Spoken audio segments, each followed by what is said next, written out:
한국해봤자 자기네들 낙성대죠. 낙성대 연구소, 서울대 낙성대 연구소하고 일본의 그 연구자들. 그러니까 사실 일본의 연구자들 이 두 그룹은 이 80년대 말부터 90년대 초에 공동으로 연구합니다. 그래서 일제 강점기에 대해서 통계가 가장 실증적이라고 본 거죠. 통계가. 물론 경제 연구에서 통계는 필수입니다. 근데 우리가 알다시피 통계학과한테 물어봤더니 고문하는 자의 요구에 따라 실토한다. 이게 통계학이랍니다. 예산이 필요하면 예산이 필요하게 통계를 만들어낼 수 있고, 그런 것이다. 이걸 하는데, 이들이 이제 해서,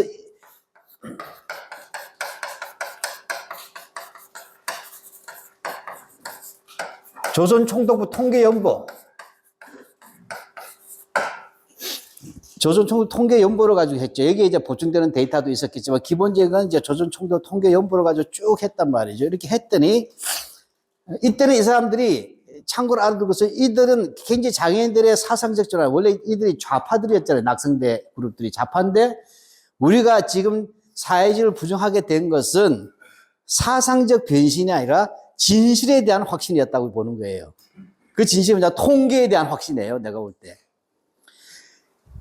이걸 이렇게 해서 한 6년을 했어요. 6년을. 1차, 2차에 걸쳐서. 6년 동안 통계, 1950년까지 했는데, 그래서 안병직이 충격을 받은 거예요. 안병직 같은 경우에는 그 전에 식민지, 지난번에 했던 거니까 이렇게 합니다. 처음 오신 분들은 좀. 안병직과 그 제자들은 원래 식민지 반봉건 사회였어요. 즉, 일제에서 제국주의가 있으면, 일본 제국주의는 식민지가 있으면 뽑아 먹어야 된다. 뽑아 먹는 게 수탈이죠. 수탈. 수탈을 쉽게 하기 위해서는, 네. 완전한 자본주의 사회로 만들지 않는다는 거예요. 자본주의로 완전히 만들게 되면 뽑아먹기가 불편하다. 그러니까 폭력적 수탈을 생각한 거예요. 안병직은 폭력적 수탈. 애초부터 이것부터 잘못된 거라 저는 봐요. 즉, 식민지라는 것에 대한 숙차를 가혹한 소장료, 그 다음에 법적인 폭력, 이런 것들로 매개로 해야 된다고 하니까 자본주의적인 방식보다는 그런 폭력적 방식이 더 뽑아먹기 좋다고 생각한 거예요. 이 자체가 이제 사회 구성체론에 대한 이해가 좀 잘못됐다 저는 보는 거죠. 네, 이걸 나중에 이제 혁명사를 보게 되면 1920년대 초에 코민턴 2차 대회에서 레닌과 로이의 논쟁이 있어요. 인도 사회를 어떻게 볼 것인가. 유명한 논쟁이에요. 그거하고 연관된데. 그래서 뭐냐? 봉건 사회도 아니고 자본주의도 아니지만 이 중간인데 어떻게 바라보냐면 공업은 자본주의화 된다. 자본주의화 된다. 그건 완벽한 자본주의는 아니라고 봐요. 그렇지만 지배적인 그 식민지에서 가장 지배적인 사람은 농업인데 농업은 봉건적이다. 이렇게 본 거예요. 봉건적인 핵심은 아주 높은 소장료. 그 다음에 이 소장료가 워낙 높다 보니까 먹고 살기 힘들잖아요. 농민들이. 이걸로 먹고 살기 힘든 거예요. 겨울에는 노가다 뛰러 도시로 간다. 이게 도시 이렇게 해서 계절형 노동자가 나온다. 계절형 노동자 들어보셨죠? 19세기에는 농민들이 그랬죠. 농민들이 열심히 농사 짓다가 농한기가 되면 산적이 되잖아요. 계절형 산적. 그들이 화적이 되고 그렇게 되는 거예요. 직업적이 되면 명화적이 되는 것이고. 그러니까 이걸 어렵게 얘기해서 그 사람들은 일본식 용어를 써서 출가형 노동자라고 봤어요. 제가 이 정도로 설명하려면 그냥 단순하게 뉴라이트를 무식하다 나쁘면 돼 이야기 아니라 나름대로 얘들이 연구를 열심히 했던 사람들인데 어떤 연구에서 제가 볼 땐 지난번에 술자리에서 얘기해보니까 얘들이 왜 바뀌었을까 하는데 그들은 굉장히 양심적으로 바뀌었다고 생각하기 때문에요. 뉴라이트 자신들은 학문적 진실 때문에 바꿨다. 사회주의에서 나는 뉴라이트로 간 거라고 얘기한단 말이죠, 이들은. 근데 정말 그런가 보자. 그러니까 요거는 이해하시겠죠. 그러니까 일제시대는 농업은 봉건적 상태였고 공업은 자본주의가 됐지만 이 자본주의도 완벽하지 않다. 농업은 워낙 봉건적인 것을 우리가 폭력적 수탈이라고 얘기했죠. 지난번에 폭력적 수탈 또는 원시적 수탈. 그거는 뭐냐면 아주 고율의 소작료를 강제로 뽑아 먹는다. 그 다음에 여기 있는 농민들은 겨울이 되면 도시로 가서 품팔이 하는 추가양 노동자. 이거 자본주의도 아직 완벽한 산업화는 아니다. 이런 것들이 뭐냐면 일제시대 식민지 조선이었다고 본 거예요. 그래서 자기는 이것을 식민지 반봉헌 사회라고 얘기하고 이걸 자기 했단 말이죠. 근데 이 통계를 해보니까 따라서 수탈당하면 뭐대요? 성장할 틈이 없다는 거예요. 근데 이 통계 연구를 같이 해봤더니 연평균 3.6%의 성장률이 있더란 거예요. 연평균. 요즘 경제성장. 그러니까 국민 총생산 GDP라고 하죠. GDP. 옛날에 우리가 GNP라고 했잖아요. 그죠? 그래요. 요즘 GDP로 합니다. 했다. 근데 이거 보니까 이게 식민지 본토, 일본하고 비슷하게 성장했다. 일본의 경제 성장률과 같은 시기에 여기에 안병직이 엄청 충격을 받았다는 거예요. 난 그거 보고 병신 그랬어요. 그러니까 뭔가 안병직은 이 사회 구성체에 대한 잘못된 이해구나. 왜냐하면 우리는 경제 성장률을 보는 게 아니라 이 사실 우리 한국의 자본주의가 제일 큰 문제는 뭐예요? 자본주의라서 문제가 아니라 자본주의에서 나오는 수많은 가치들이 자본가한테 가기 때문에 문제잖아요. 노동하는 사람한테 오지 않고 일하지 않는 자가 가져가잖아요. 그것도 은폐된 형식으로 가져가기 때문에 그걸 착취라고 하는 거죠. 드러나게 깡패처럼 마적처럼 조폭처럼 가져가면 수탈이라고 하는 것이잖아요. 근데 자본주의는 수탈적 방식이 아니라 착취적 방식이라고. 그러나 이 3.6%의 성장이 아니라 이 성장의 실제 내용을 봐야 되잖아요. 근데 이 둘 다가 성장하니까 차이는 뭐죠? 나오시는 게, 아하, 일본이 식민지 조선을 차별하지 않았다는 생각이 저절로 나올 수 있잖아요. 이해가십니까? 왜냐하면 부잣집 애하고 가난집 애가 같이 머성하고 지주 아들인데 키가 똑같이 컸다는 거야. 차별 없이 똑같이 밥 먹겠는데 이 이야기잖아요. 아주 간단하게 가는 거예요, 얘들은. 자, 그렇게 성장했다. 근데 성장했는데 여기 뭐냐면 이 성장을 증명해. 그러면 이 부분에서 이들은 충격받은 거예요. 연평균 3.6%인데 이게 굉장히 높은 고도 성장으로 봤다는 건데, 연평균 3.6%를. 그런데 이 경제 성장률이 이게 GDP 성장률이 좀 어렵죠. 근데 이걸 실질 성장률로 봐야 된다. 실질 성장률. 근데 이제 물가까지 못하고 할 필요도 없이 아주 거칠게 하게 되면 뭐냐면 인구 증가율. 이해가시죠? 그러니까 이 3.6% 빼기 얘들은 뭐 인구 증가율을 1.2%로 본 거예요. 인구 증가율을. 그러면 2.4%에서 2.3%가 나온다는 거예요. 실질 성장률이 괜찮은 거네 이렇게 본 거예요. 이미 여기서 뭐가 틀렸어요? 후진국에서 경제 성장률은 2, 3% 가지고 성장이라고 볼 수가 없어요. 이해가십니까? 50등 하던 사람이 40등 했다고 해서 엄청난 성장을 안 하잖아요. 적어도 20등 안에 들어야지 성장이지. 이해갑니까? 우리나라는 왜냐하면 실제로 박정희 때문에 연평균 6%씩 갔잖아요. 이해가십니까? 근데 제로 베이스에서 3.6%면, 아니, 2.4% 별로 큰 거 아니잖아요. 근데 얘들이 크다고 본 거예요. 지금 선진국 정도가 2%에서 1.6% 정도 되잖아요. 그죠? 우리나라도 지금 제일 낮게 될 때 1.6% 잡잖아요. 그걸 생각해 보시면 된다. 자, 그래서 일단 이 부분에서 뭐냐면 연비 2.4% 하면 자연히 이 사람들 뭘 연구하겠어요? 그러면 그 쉽게 하면 이 2.4%가 인구 증가율을 상회했다니까 이들이 뭘 봤냐면 GDP 성장 다음에 얘들이 공부한 게 뭐냐? 아주 복잡지 않죠. 그러면 잘 먹었으면 잘 살았다고 돼야 되잖아요. 성장을 했다면 사람들이 먹고 살기 좋게 되었겠네라고 생각을 한 거예요. 그렇게 되니까 뭘 연구하겠어요? 인구 증가가 얼마나 된가를 본 거예요. 인구 통계. 인구 통계를 봤더니 일제 35년 동안에 1,000만 명이 증가했다는 거예요. 1,000만 명. 사실 이게 십몇 년 전까지 이게 누리하이트 이야기가 일반인들은 와 하면서 뭔가 누리하이트가 기분 나쁜데 1,000만 명을 살린 적이 우리 유사일이 없잖아요. 인구 증가율이 1,000만 명이 됐던 것은 죽는 사람 빼고도 1,000만 명이 늘었다는 거 아니에요. 그러면 이 엄청나게 먹여 살렸구나, 1,000만 명을. 그 1,000만 명이나 증가했다, 35년 동안에. 이거는 뭐죠?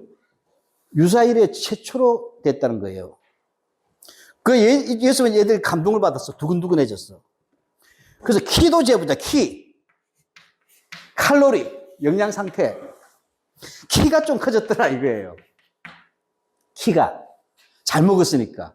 그래서, 그러면 이렇게 되는 이유는 뭐냐? 그래서 얘들이 또 통계를 뽑아. 얘는 쉬워요. 그냥 조선총독 통계 한번 놓고 보건 분야 딱 가면 병원이 몇 개 이런 거 나올 거 아니에요. 그랬더니 뭐냐? 자, 어렵잖아요. 자, 먹고 살기 좋아졌다. 경제 성장했다. 그러니까 잘 먹으니까 인구가 증가하더라. 인구가 증가한 데는 경제 외에도 뭐가 있어야 된다? 보건. 그죠? 보건 잘 아시죠? 그 질병이 없어야 되잖아요. 보건, 위생, 그 다음에 영양. 이것 좀 봤더니, 병원도 늘었네. 이렇게 되는 거예요. 의사 숫자도 늘었네. 이런 식으로 쭉 해서 이걸 다 넣어가지고 만든 게 뉴라이트 대안교과서예요. 그러니까 일반인이 볼 때는 이것 쫓아가면 그대로 맞아떨어진다. 이해가시겠습니까? 네, 이렇게 된 거예요.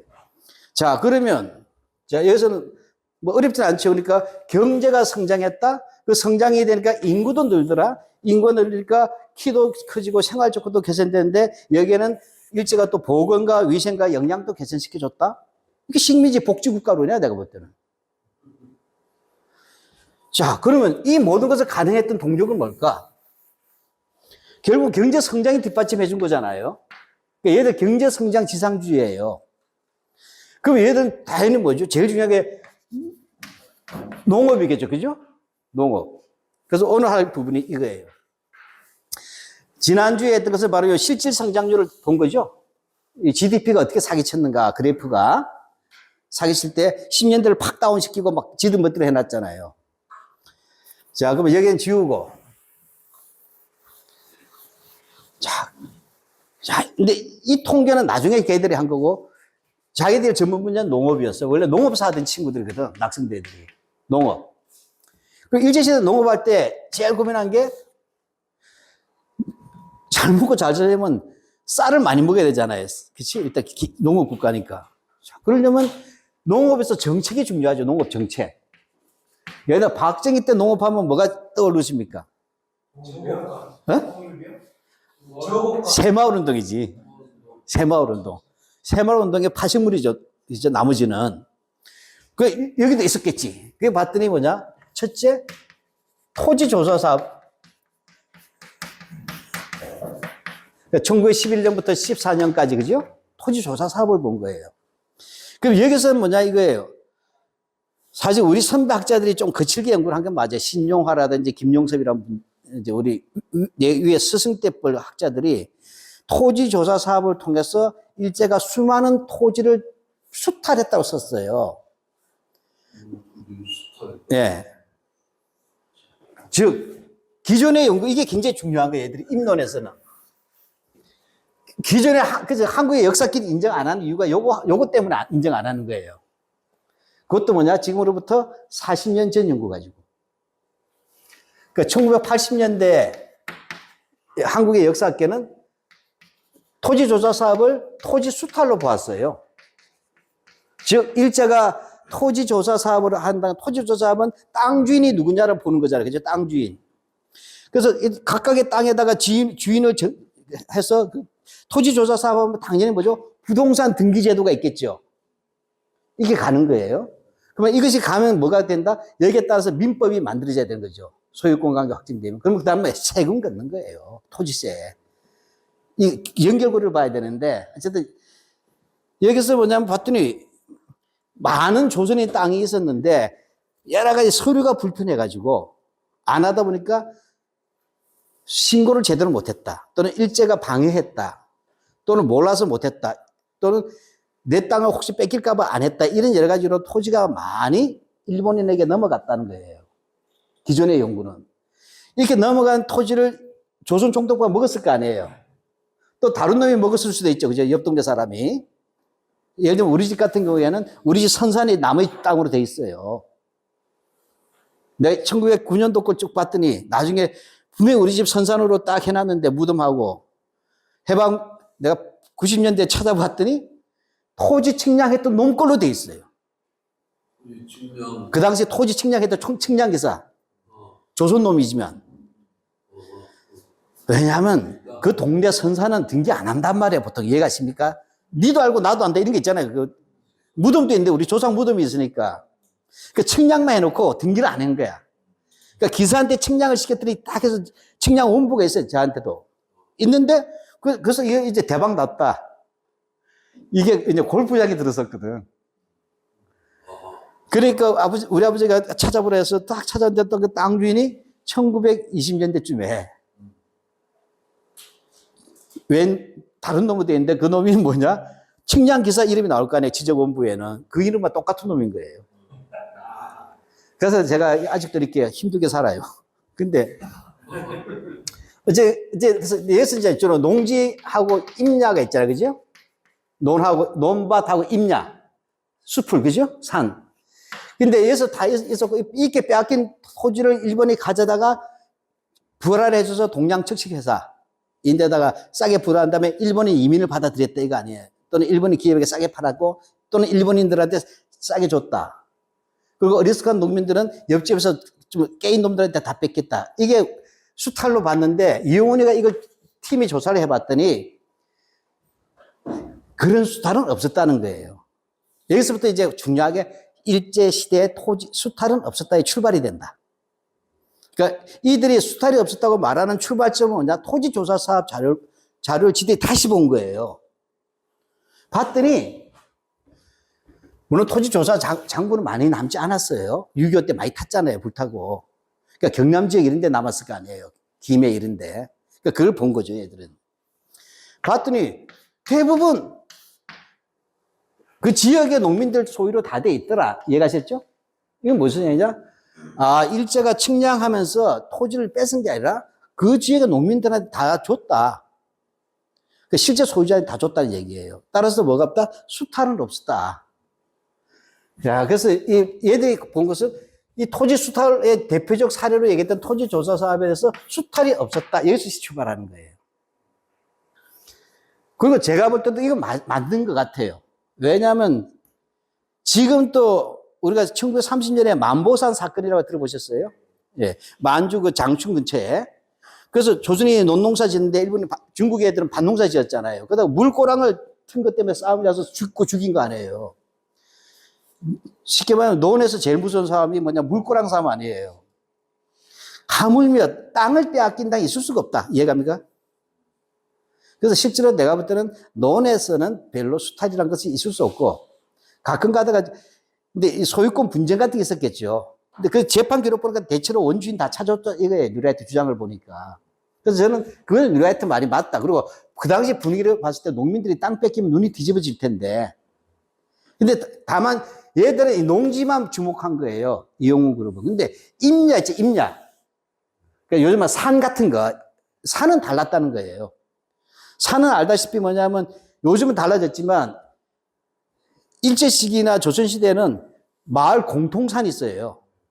산판이라고 하는 게 있잖아요. 마을 공동으로 이렇게 쓰는 것도 있고. 그러니까 이 임야 같은 경우에는 지역 공동체 소유가 많았다는 거예요. 그 주인이 애매모호한 거죠. 예, 그 다음에 굳이 이거 선산 같은 거 굳이 들기 안 하잖아요. 이건 왜 감히 못 건드리니까 이거 시성불가침이니까. 이렇게 해서 임야 쪽에 수탈이 있었다는 건 꽤 비중이 높다고 봐야지, 역사학계에서는.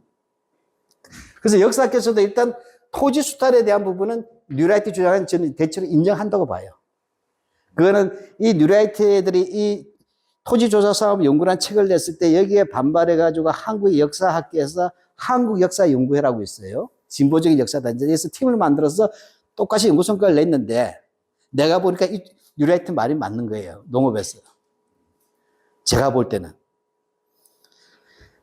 그러나 뉴라이트도 임야 이 부분은 상당한 문제가 있었다는 것들. 대충 됐어요. 그러거나 말거나 이제 뉴라이트 신났죠. 한국의 역사학자는 그래서 뭐냐? 민족주의적이라서 사실을 왜곡했다. 그래서 수탈은 없었다. 그래서 이 친구들 책 보면 무조건 토지조사 나오고 토지조사 나왔다면 한국의 역사학자들이 기록하게 돼 있어요. 자기들 예수일 때 시작하는 거예요. 자. 그 다음에, 그래서 두 번째 정책은 뭐냐? 그러면 이 토지조사 사업에서 얘들이 주목할 것은 수탈이 없었다는 얘기하고 또 하나가 뭐예요? 얘들은 제일 중요한 게 자본주의잖아, 이제. 자본주의가 되어서 근대화됐다 할 때, 토지조사자의 가장 큰 의의는, 이거, 일물일권주의라고 들어보셨죠?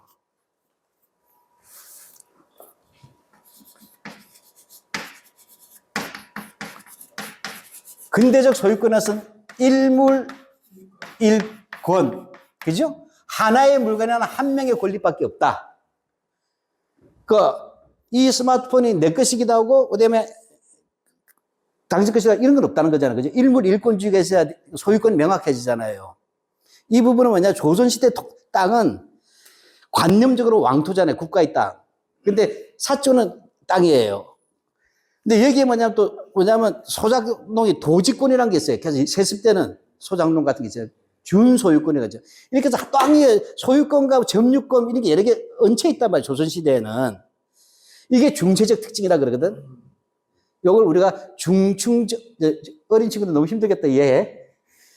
여기는 80년대에 혹시 공부 좀 했으면 경제사 총론 이거 시바라 지원책 작업 보면 이게 나와요. 네. 그러니까 중충적 토지 소유권이었다는 거지. 그러니까 토지조사 사업의 가장 큰 한 토지의 관념적인 왕토 사상에 입각한 공유지적 개념, 실제 사유지매, 그 다음에 거기에 있는 실제적 소유권, 그 다음에 여기에 뭐냐면 땅을 빌려주고 소작농하게 되면 여기서 도조 형식을 하면서 계속 또 겹치는 사람 있잖아요. 이게 중답주라든지 이런 것들이 있단 말이에요. 이렇게 해서 복잡한데 이 부분을 싹 없애고 그런 모든 소유권을 다 없애고 근대적 소유권을 만들었다. 즉 하나의 물건에는 하나의 권리밖에 없다. 소유권은. 이해가 되겠죠? 이게 근대적 소유권이에요. 이게 민법의 출발이 되잖아요. 일물일권주의가. 이 두 가지를 강조한 거예요. 누라이트는.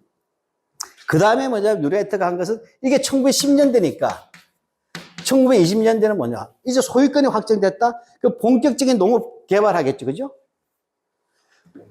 1920년에는 어떤 문제가 있냐면 일본이 쌀 폭동이 일어나요. 쌀 폭동. 요거 조금 이렇게, 사실 여기 약간은 좀 디테일하게 강의하는 이유는 그래도 일반 시민보다는 옛날에 학습했다는 전제 속에서 80년대 학습을 잘 알 때 일본 자본주의 발달해서 일본 자본주의 발달할 때 우리 같으면 경인공업지대가 있었죠. 박정희 때. 서울과 인천 이게 경인공업지대라 그랬잖아요. 그것과 비슷한 벨트 지대가 있었어요. 그게 뭐냐면 일본이 있으면 도쿄가 아니라 여기 오사카 아시죠? 오사카. 하고 고베 있잖아요. 고베. 여기에 오사카는 판자를 쓰고 고베는 신자를 써요. 신호화. 그죠? 자, 여기 대판이고, 그죠? 근데 여기서 판자하고 신자를 합쳐서 뭐냐면 한신 타이거스라는 야구팀이 있잖아요. 여기가 우리나라로 치면 경인공업지대예요. 즉 일본이 19세기에 산업화할 때 출발점이 된다. 그러니까 일본의 방직공장 되는 거예요. 그러니까 이 한신공업지대에서 산업화할 때 제일 중요한 건 제품의 질이 떨어졌을 거 아니에요. 그 당시에 면제품은 누가 전 세계를 장악했어요? 영국이잖아요. 영국이 전 세계에 했다. 그럼 뭐죠? 낮은 수준의 제품을 팔아야 되잖아요. 마드인 차이나 같은 거. 당대의 마드인 차이나가 일제의 면제품이었다. 이해가시죠? 그러려면 가격이 한없이 다운돼야 되잖아요. 한없이 다운돼야 돼요. 그러니까 어떻게 돼요? 근데 이 일본산 제품은 영국이나 다른 나라에서 안 사. 우린 명품 살까 영국제 이해갑니까? 그러니까 이 싸고 싼 거 어디서 팔아먹어야 돼? 조선이죠. 이해갑니까? 그래서 조선이 시장이 되는 거예요. 예를 들면 저 같은 경우는 강남 백화점 안 가잖아요. 천양 가잖아, 저는. 이해갑니까? 그러니까 천양용 면제품을 만들었다. 일본이 좀 천박하게 얘기하자면. 그 천냥 백화점에 제일 많이 간 게 한반도였다. 이해갑니까?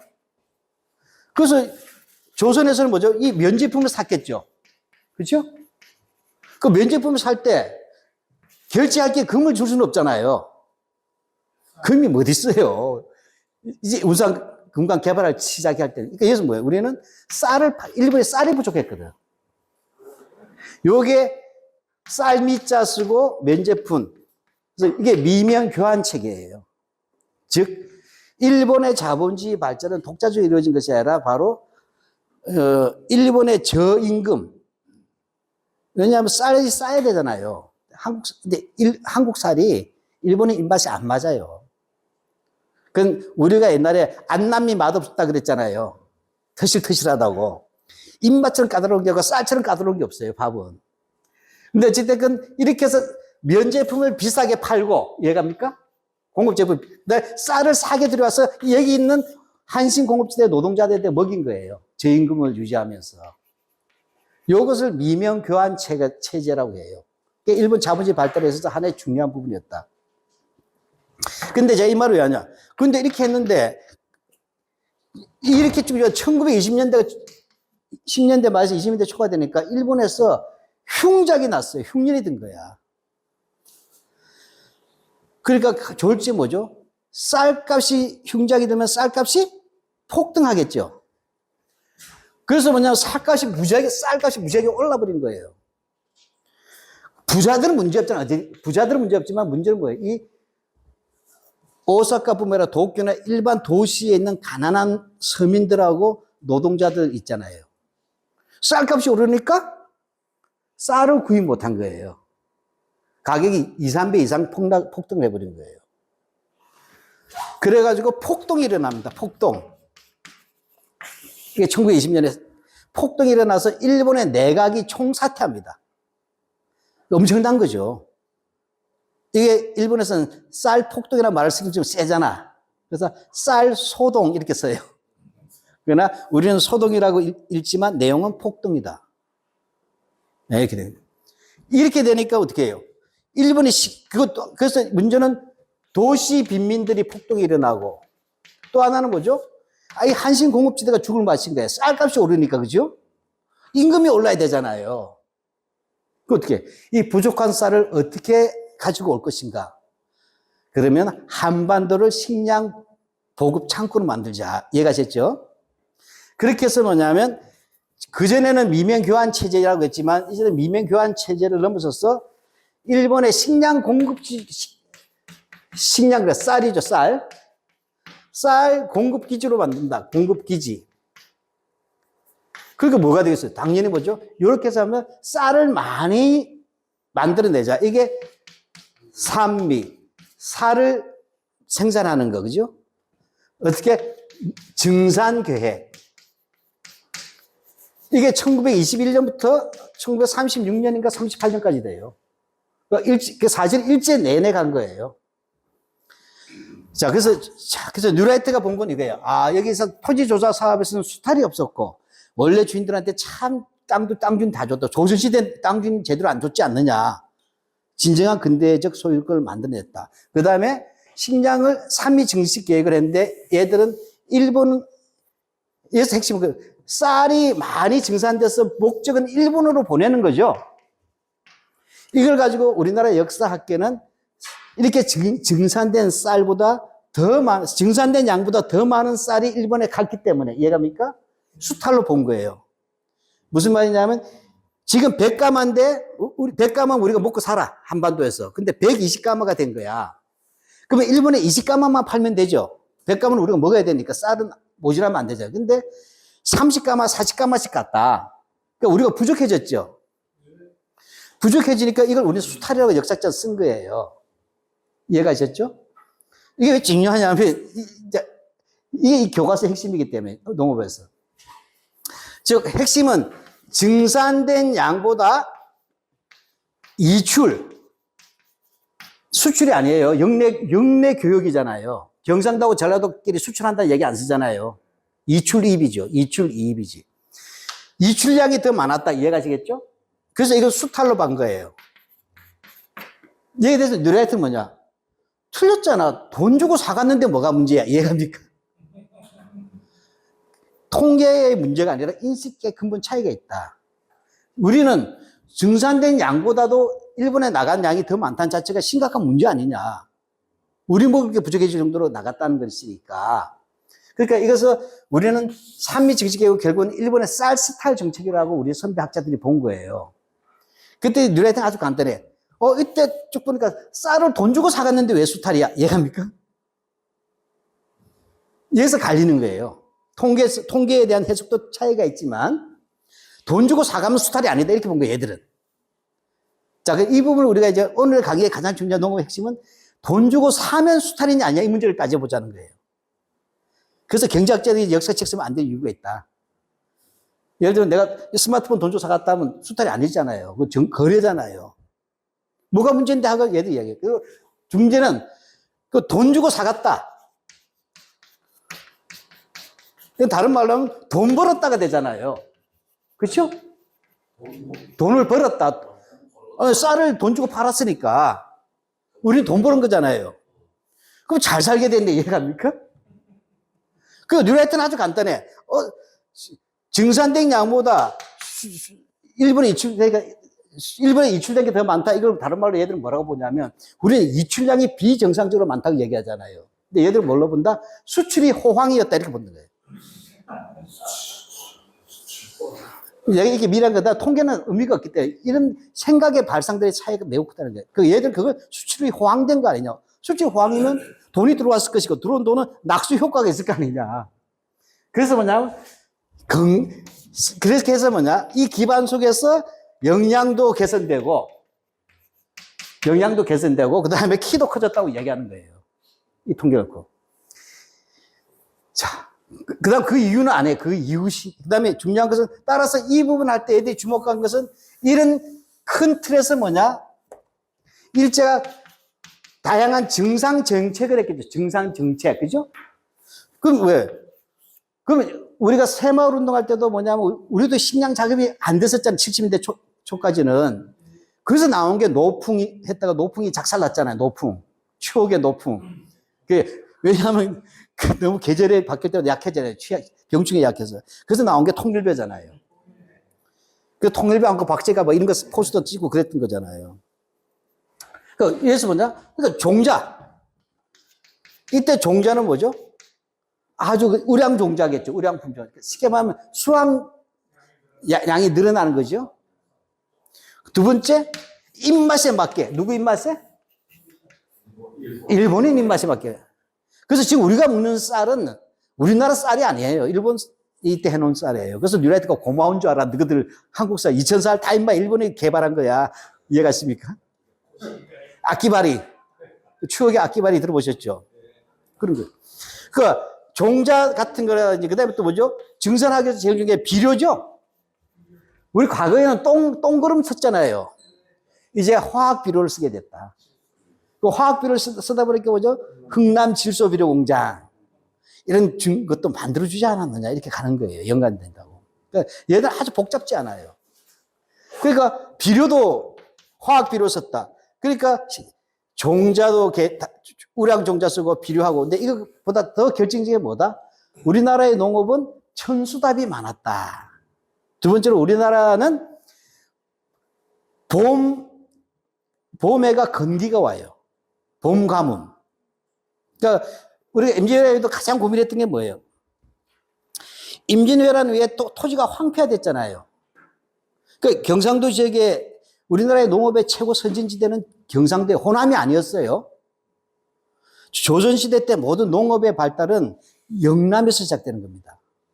왜냐하면 거기는 중산간지대가 많아. 그러니까 뭐냐면 이렇게 넓은 땅이 많지가 않았던 거예요. 중산간지대. 그러니까 농업기술 개발을 많이 해야 되는 건가 봐. 근데 임진왜란 이후에 땅을 이제 다시, 왜냐면 외노마에 말벌에 다 집혀서 새로 다 개간을 했단 말이에요. 했는데 이게 뭐냐면 개간을 했는데 토지가 이제 제일 큰 문제가 뭐냐면 봄에 가뭄이 들어요. 그전에 직파였거든. 요즘은 그냥 논이 있으면 그에다가 이렇게 해서 전부 다 벽실을 꽂았어요. 씨를 뿌렸단 말이지. 직접 뿌렸대서 직파법이었어요. 그러니까 뭐죠? 땅이 토양이 뭐죠? 어릴 때부터 많이 처먹으니까 토양이 비옥해지지 않더라. 얘기하는 것. 그래서 어떻게 해요? 안 되겠다 해서 따로 뭘 만들었냐? 모판을 만든 거예요. 모판. 우리가 막 모내기가 되는 거예요. 그래서 어린 것들은 따로 모판에다 심었어. 그러니까 이렇게 해서 어느 정도 싹이 자라면 4월 달쯤 되면 3월 말, 정상도는 3월 말이면 시작하죠. 이 모를 여기다가 옮기는 거죠. 모를 한자로 앙이라 그래.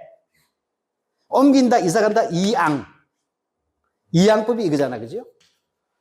그, 벼의 모를 옮긴다, 이거다. 그렇게 되면 그동안 여기 걸음이 많겠죠.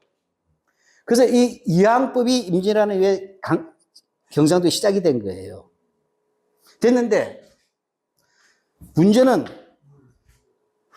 이 3월 달에 비가 안 오는 거야. 그러니까, 모판에서 벼는 키워놨는데, 가뭄이 드니까, 땅이 딱딱해질 거 아니에요. 우리 벼는 물이 흥건 젖어 있어야 되는데. 이것 때문에 나라에서 금지를 시킨 거예요. 조선시대 때. 근데도 뭐냐, 경상도 사람들 고집 세잖아요. 네 거가 내 건데 이러면서 목숨 걸고 이양법을 한 거예요. 그러니까 어떻게 국가에서 외면할 수가 없잖아요. 또 지역에 있는 농민들도 외면할 수 없으니까 뭐예요.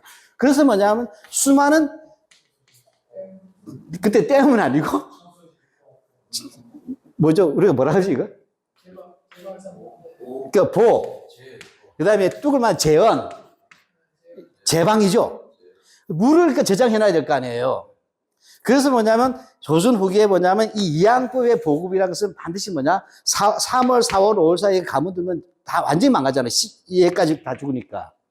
그래서 바로 저수지를 만드는 게 핵심인 거예요. 그래서 이 저수지 이게 굉장히 중요한 얘기가 되는 이제 그렇게 함으로써 뭐냐면 근데 이건 누가 했냐? 국가가 먼저 할 일은 없잖아요. 그 농민들이 살기 위해서 한 거 아니겠어요? 그래서 뭐냐면 땅 파가지고 비 오면 비를 저장하고 해서 재원을 만들고 동네마다 다 만들었단 말이에요. 이걸 우리가 수리사업이라고 하죠. 물을 이용하는 사업이다. 수리사업이라 하죠. 그게 수리사업이라는 말 핵심이 뭐냐? 바로 이는 제방을 쌓는 거예요. 물탱크를 만드는 거지. 그러니까 국가도 외면할 수 없잖아요. 그러니까 할 때 뭐냐면 이런 거, 그 앞으로 이양법 하냐면 반드시 이걸 있어라 하는 게 법적으로 규정이 돼요.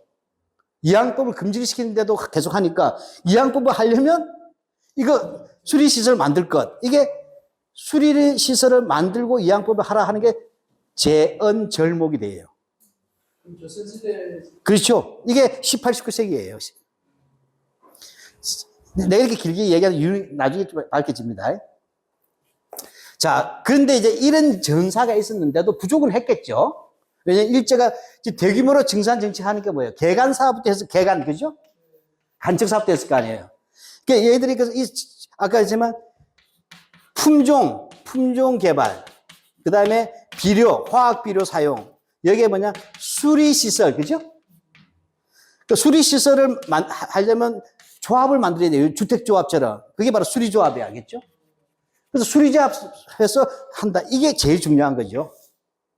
즉, 일제가 1920년대 산미 증산 계획을 할 때 그 증산하기 위한 데에서는 다수학 품종을 가지고 왔고, 그렇죠? 다수학 품종이 있더라도 그것은 뭐냐면 거름을 잘 줘야 되니까 재래식 퇴비보다는 화학 비료를 많이 줬고, 그 다음에 반드시 조선의 농사 계절의 특성상 수리시설이 많이 필요하다. 이 세 가지가 3대 사업이다. 이 세 가지 합쳐서 산미 증식 계획 이렇게 보시면 되겠습니다. 그 결과에서 증산된 것을 수출해가지고 우리는 이출해가지고 아주 우리가 돈을 많이 벌었다 하는 게 누리아티 생각이에요. 그러면 그 다음은 뭐냐? 자, 그러면 제가 여기서 두 가지를 했어요. 지금 뭐냐면 토지조사 사업하고 그 다음에 뭐죠? 20년대부터 1930년대는 산미 증식 계획이었잖아요. 그죠? 그럼 그 다음에 30년대 이유는 뭐냐 할 때 이거 딱 다 물어버려요. 왜? 이때는 전쟁 시기잖아요. 공출. 그거는 누라이트한테 불리하잖아요. 왜냐하면 가진대로 가져가는 거잖아요. 왜냐하면 이 마을은 쌀을 얼마만큼 무조건 군대에다 내라는 거잖아요. 근데 할당량을 정하거든, 공출은. 그 뭐죠? 할당량 정했다는 것은 니들은 굶어 죽든 말든 간에 그 양을 무조건 내야 되잖아요. 그러니까 어떻게 농민들이 쌀을 감추잖아요. 쌀을 감춰요. 근데 여기 위안부 간다는 처녀 공출까지 생겼잖아요. 그러니까 처녀들을 숨겨놨어. 그랬더니 이 면사무소 직원하고 일본 수사놈들이 와가지고 쌀 숨긴 줄 알고 칼로 푹 찔렀더니 처녀가 찔렸다 이런 이야기가 나오는 거잖아요. 흔한 이야기는 아니죠. 그런 일이 있었단 말이에요, 실제로. 그런 문제는 공출은 얘들은 다루지 아니한다. 이해가 되셨습니까? 불리한 것은 다루지 아니한다. 친일파적 춘추필법이에요. 일본에게 불리한 것은 다루지 아니한다. 그러니까 이 공출을 빼고 있다는 거 참고로 알아주세요. 제가 이 공출 문제는 나중에 아마 9강에서 전시 총동원 체제란 무엇인가 할 거예요. 네, 자, 앞에 이제 이게 배경 설명이다. 공업은 그렇게 어렵지 않아요. 왜냐하면 이들이 농업사를 했던 놈들이에요. 공업은 지난번에도 얘기했지만 허수열 교수가 했잖아요. 근데 허수열 교수는 낙성대 연구소에 있다가 뛰쳐나와 버렸잖아요. 나 니들하고 안 놀 거야 해서 반대 입장이거든. 그래서 이 농업사를 구성한 놈이 누구냐? 김낙연이에요. 지금 한국과학중앙연구원에 간 놈. 김낙연. 얘가 통계를 가지고 쭉 농업 통계를 낸 놈이에요. 이용훈이는 왜냐? 일제시대 전공자가 아니고 조선 후기에 했던 놈이거든. 자, 이제 갈까요? 예. 배경 설명 예. 아까 지금 토지수탈 얘기를 하시면서 걔네 군용지나 산업단지 만드는 영등포 같은데. 예. 제가 알기로 영등포는 벼농사 같은 데 짓는 데가 아니라고 알았었거든요. 예. 채소나 뭐 아니면 우리 잘 찾아보시는데 그런 뭐 노는 일단 뭐 그렇다 치더라도 공장이라든가 군용 군용지는 네, 군용지가 할 때는 보상을 제대로 해주는데 그냥 어떻게 자, 우리가 이게 박진가 그걸 배우는데 러일 전쟁 당시에 철도할 때 토지 수용하잖아요. 그럼 철도가 있으면 그 주변 땅 몇 미터씩 가잖아요. 그러니까 이 철도에 대한 문화적 반감이나 일본에 대한 반감도 있었지만 실제 경제적 반발이 더 큰 거예요. 저 러일 전쟁 당시에 경부선 철도 깔았을 때 일전에 군용 도로로 생각했을 거예요. 그 당시에. 그렇죠? 군사재 수용이라는 개념에서 수용하면서 거의 헐값으로 거의 안 주다시피 했어요. 그러니까 철도와 인근지대. 이걸 똑같이 한 게 뭐냐? 박정희의 경부고속도로예요. 그러니까 군용지 문제도 지적을 하는 게 우리가. 군용지 수용 같은 거. 왜냐하면 어렵게 생각하지 말고 우리나라에서 토지 수용 같은, 국가가 할 때 토지 수용에 대해서 권리를 주장한 것은 불과 20, 30년도 안 됩니다. 제가 토지공사에 다니면서 토지 수용을 해봤거든요. 예. 근데 해봤는데 그런 일제시대 때도 분명히 자기들이 그런 용도로 뭐 학교를 짓고 근데 뭐 이게 조그만 땅들은 보상해서 있겠지만 예. 큰 땅들 했을 때 저도 철도는 그 알고 있고 철도할 때도 한 번 알고 있는데 다른 그런 것에서 연구가 뭐 요즘 연구 뭐냐 토지 수용 같은 연구는 군용지까지 나도 봤는데 옛날부터 일찍 됐으니까 왜냐 그 침략사 연구 속에서 나왔는데 뭐 근데 그건 어렵지 않을 거라 저는 봐요. 그 따져보면 왜냐 용산 같은 것도 용산 일본 기지 있잖아요. 그 수용 같은 거 마찬가지죠. 이분이 뭐 우리나라 몇 개도 좋은데. 예. 그러니까 그 이후에 뭐냐면 수많은 땅을 개발하잖아요. 부동산 개발해서 일본에서 요즘 논문이 나와요. 요즘 나오는데 서울 지역의 부동산 개발 일본 애들 어떻게 해먹느냐. 이제 현지 애들하고 이제 짜고 하는데 아직 그 단계까지는 아니고 좀 미시적인 단계로 지금 연구가 되고 있어요. 근데 어쨌든 그건 아까 군용지 수용이라든지 공유지 수용 있잖아요. 또는 국가의 명의로 토지 하는데 시사도 많이 받아요. 헌병대가. 내가 자료 수집하다 보니까. 시사라는 게 이상한 거야.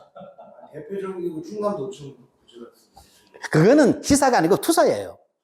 그건 이제 친일파 누구야, 그 대전에. 아니야. 민나 도로문에서 누구더라? 김갑순이.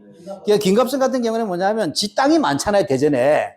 그러니까 택지 개발하고 싶은데 그냥 여기에다가 병원 하나 학교 하나 딱 자기가 지어주는 거야. 그 땅은 시사하는 거야, 학교 부지로. 그러면 학교 있으면 옆에 병원, 뭔가 시설 다 헷갈리잖아요. 지금도 그거 하는 거야. 예. 그런 거죠. 예. 근데 그래서 이제 나중에 내가 나중에 한번 특강 한번 할 때 친일파와 부동산 투기 한번 할 거예요. 우리나라 부동산 완전히 친일파예요. 그거 하나만 여쭤볼게요. 네. 대표님 고대 재단 인천 김성수 씨 집안이 축제하는 과정에 네. 토지조사 사업을 발견한 거예요. 네. 한국인이죠. 그때 엄청나게 토지를 네. 지금 공유지라든지 부기지 그리고 소유관계가 불분명한 거를 헐값이 아니고 문서상으로 먹어버려서 그때 돼지집들이 한국인 돼지집도 많이 생긴다는 얘기거든요. 네, 예. 이제 그거는 제가 이제 나도 올해 한 30년 전에 30년 전에 읽은 책이 있는데 에커트라는 사람이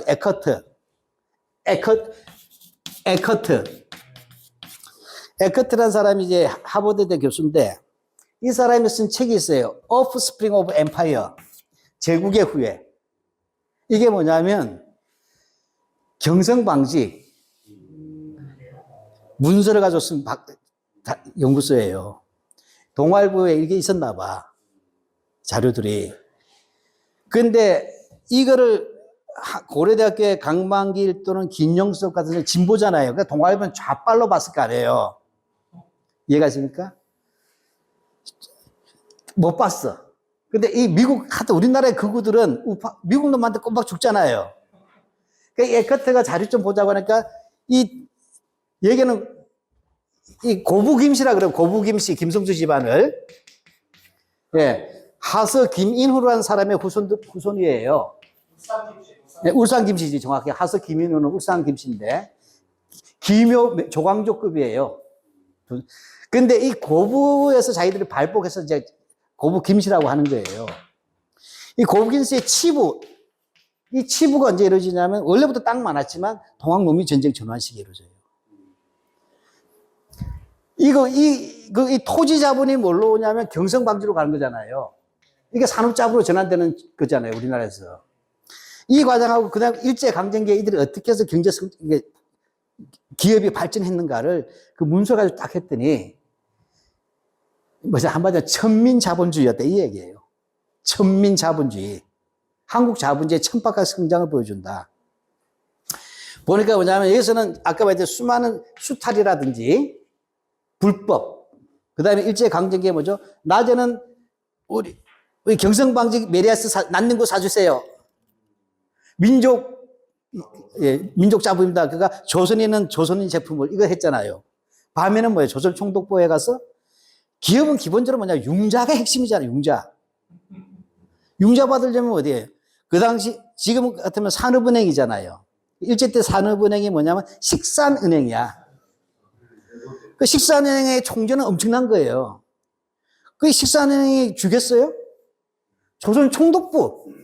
그 밤에는 총독부하고 뒷거래하고, 낮에는 민족 애국 이렇게 얘기한 거예요. 이게 이른바 부르주아 민족주의의 이중성이라 그래요. 이렇게 하면서 나왔더니 치부들의 내용들이 여기 아주 잘 나와 있어요. 이게 공식적으로 번역본이 안 나왔던 것 같아요. 나도 영어로 억지로 짧은 영어로 봤는데.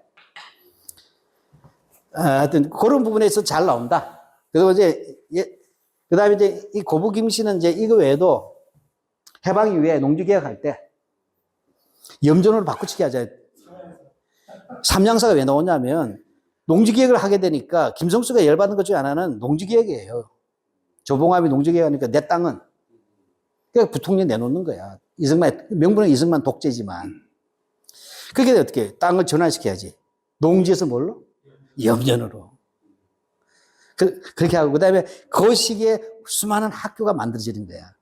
이걸 우리나라 교육사에서는 전부 다 민족 교육에 눈을 떠서 하는데 그 개소리, 땅 안 뺏기려고 다 한 거예요. 그렇게 돼. 그래가지고 이 삼양사 농민들이, 이거 우리가 거의 간척 사업한 거고 우리한테 준다고 했는데 완전히 뺏겨버렸죠, 삼양사에. 그래서 87년도에, 이 87학번 이상들은 아시겠어요? 대도강 건물에 그 고창 농민들이 올라왔잖아요. 저희가 너무 갔어요. 네. 그 양반들이 그 후손들인 거예요. 근데 이건 또 너무 이야기가 빗나갔는데, 하여튼 갑시다, 진도. 네. 자, 넘어갑시다. 여기서는 핵심이 아까 말했지만, 자, 이들의 전제는 뭐냐? 지난번에 얘기했지만, 얘들이 통계를 추론을 할 때, 1910년, 1914년, 4년 단위로 1918년 이렇게 쭉쭉 끝냈잖아요. 그죠?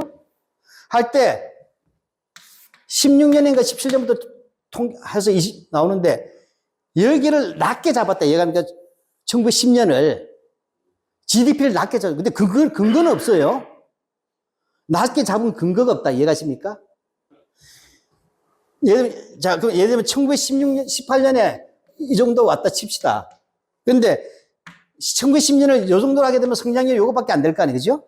근데 여기를 잡으면 이렇게 되지겠죠. 그죠? 이해가시죠?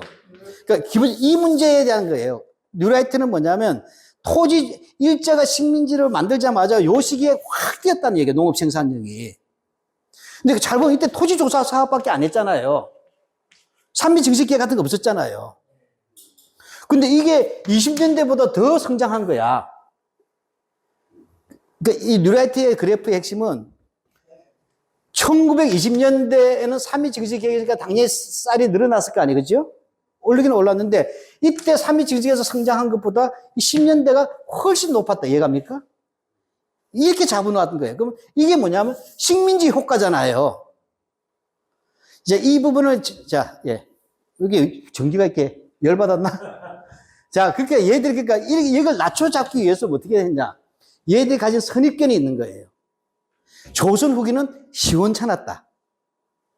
그래서 여기 보시면 알겠지만 1800, 60년대부터 왜 이렇게 된 거지, 이게 전기가? 가만히 있어 볼게요, 제가. 그 한마디 이야기하면 조선은 계속 생산력이 농업 생산이 떨어지고 있었다는 거예요. 계속 바닥 쳐가지고 이제 뭐냐면 냅둬도 무너질 정도였다. 그래서 조선 왕조 또는 대한제국 자멸론을 두고 있는데 그들의 선입견은 뭐다?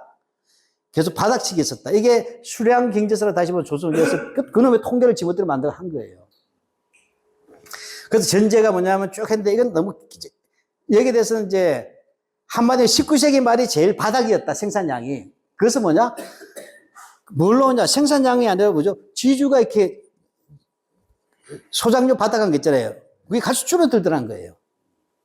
가져갈 게 적었다는 이야기는 그만큼 생산성이 떨어졌다는 얘기죠. 예. 그런 이야기예요. 네, 넘어가겠습니다. 자, 근데 여기는 이제 너무 복잡하니까 이거 넘어가겠습니다. 이건 뭐. 자, 여기서 가장 핵심은 뭐냐? 이거 넘어갑시다. 이것도 너무 복잡하니까. 자, 이제 요 말은 이해가시죠? 얘들이 토지조사서를 바라보는 시각에서 1960년대부터 2010년 교과서에서 총독부가 토지조사 사업을 통해 전국 토지의 40% 국유적 폐사된 교과서 엉터리다. 라는 게 이용훈의 주장이에요. 내가 볼 때 아마 이 40%는 신용화 선생 이야기일 것 같아요. 신용화 선생 사회학과인데 좀 은밀하지가 않았거든. 자, 그런데 여기서 바로 다이렉트로 뭐냐?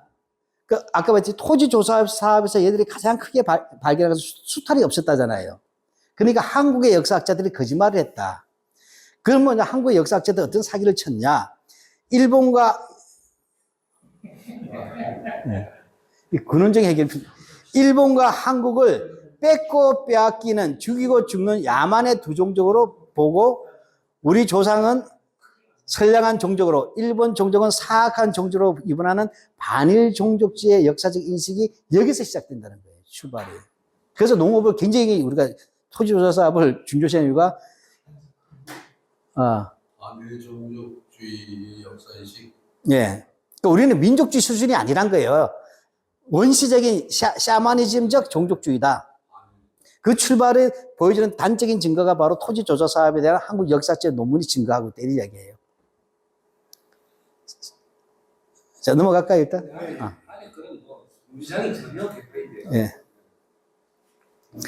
자, 요 산미 증식계획은 요건 이제, 이게 쪼개서 볼 거니까, 대한교과서, 왜냐, 이거 대한교과서 정확하게 우리나라 고등학교 교과서에 실어야 될 내용을 이렇게 제시한 거잖아요, 가이드라인으로. 여기에 근거해서 뉴라이트에서 나온 교학사 교과서가 나온 거예요. 요걸 뺏겨가지고. 자, 이건 봅시다. 이제 아까 내가 설명을 많이 했으니까 이제 좀 해볼게요. 자, 1900에서 보면 산미 증식계획, 예. 탄핵이 안 됐어. 네. 산미 증시 계획은 1918년에 일본에서 쌀이 부족해서 쌀 소동 이해하시죠? 쌀 소동이 일어났다. 그래서 뭐냐면 이것도 웃겨요. 쌀 소동이 났는데 그러면 이 계획의 주요 내용은 교과서 자체도 개판이야. 쌀 소동의 주요 내용 같이 문법적으로 문장이 안 맞잖아요. 이해갑니까? 국어 선생님 아시지? 하여튼 글도 개판. 그러니까 뭐냐면 산미 증시 계획의 내용을 이렇게 해줘야 되는데 뭔가 우리 또 백 감독의 솜씨를 믿어봐야 되겠네. 혹시 몰라도 고생이나 물 한 잔만 먹을게요.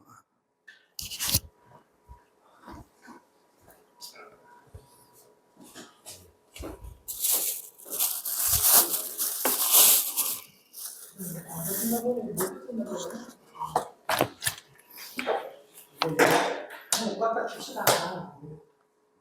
여기 그렇게 아, 이런 기계는 껐다 켰다 하고.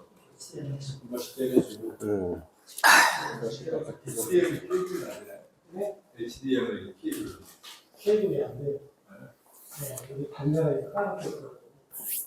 피부는 단자 원래 일본에 있는데 이제 접속 단자에서 RGB가 이게 좀 시원찮죠. 기계 자체가.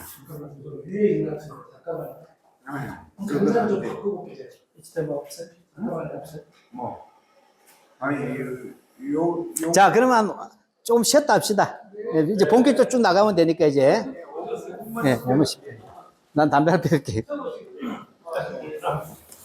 우수생 한 대 다 있으면 그러니까.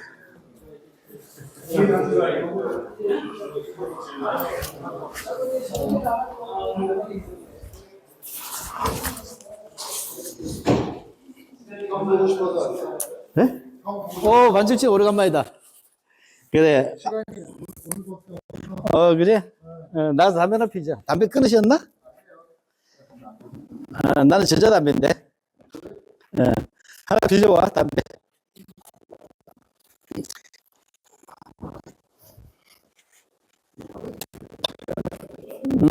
내가 쏠야 돼.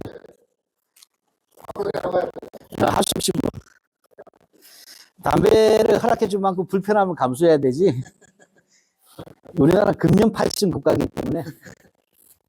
그러니까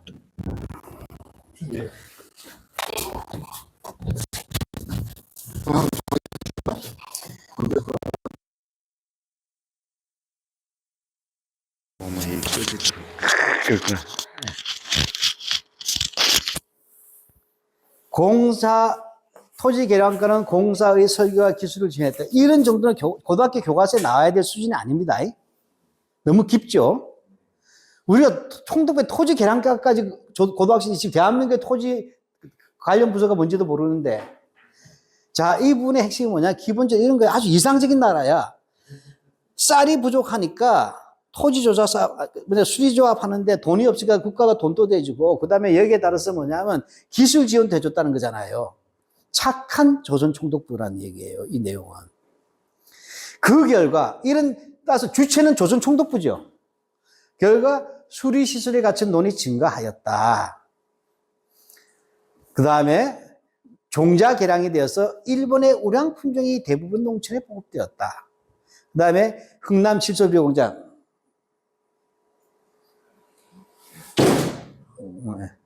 흥남 칠소, 제 옷이겠죠. 열받았나 보다, 옷이.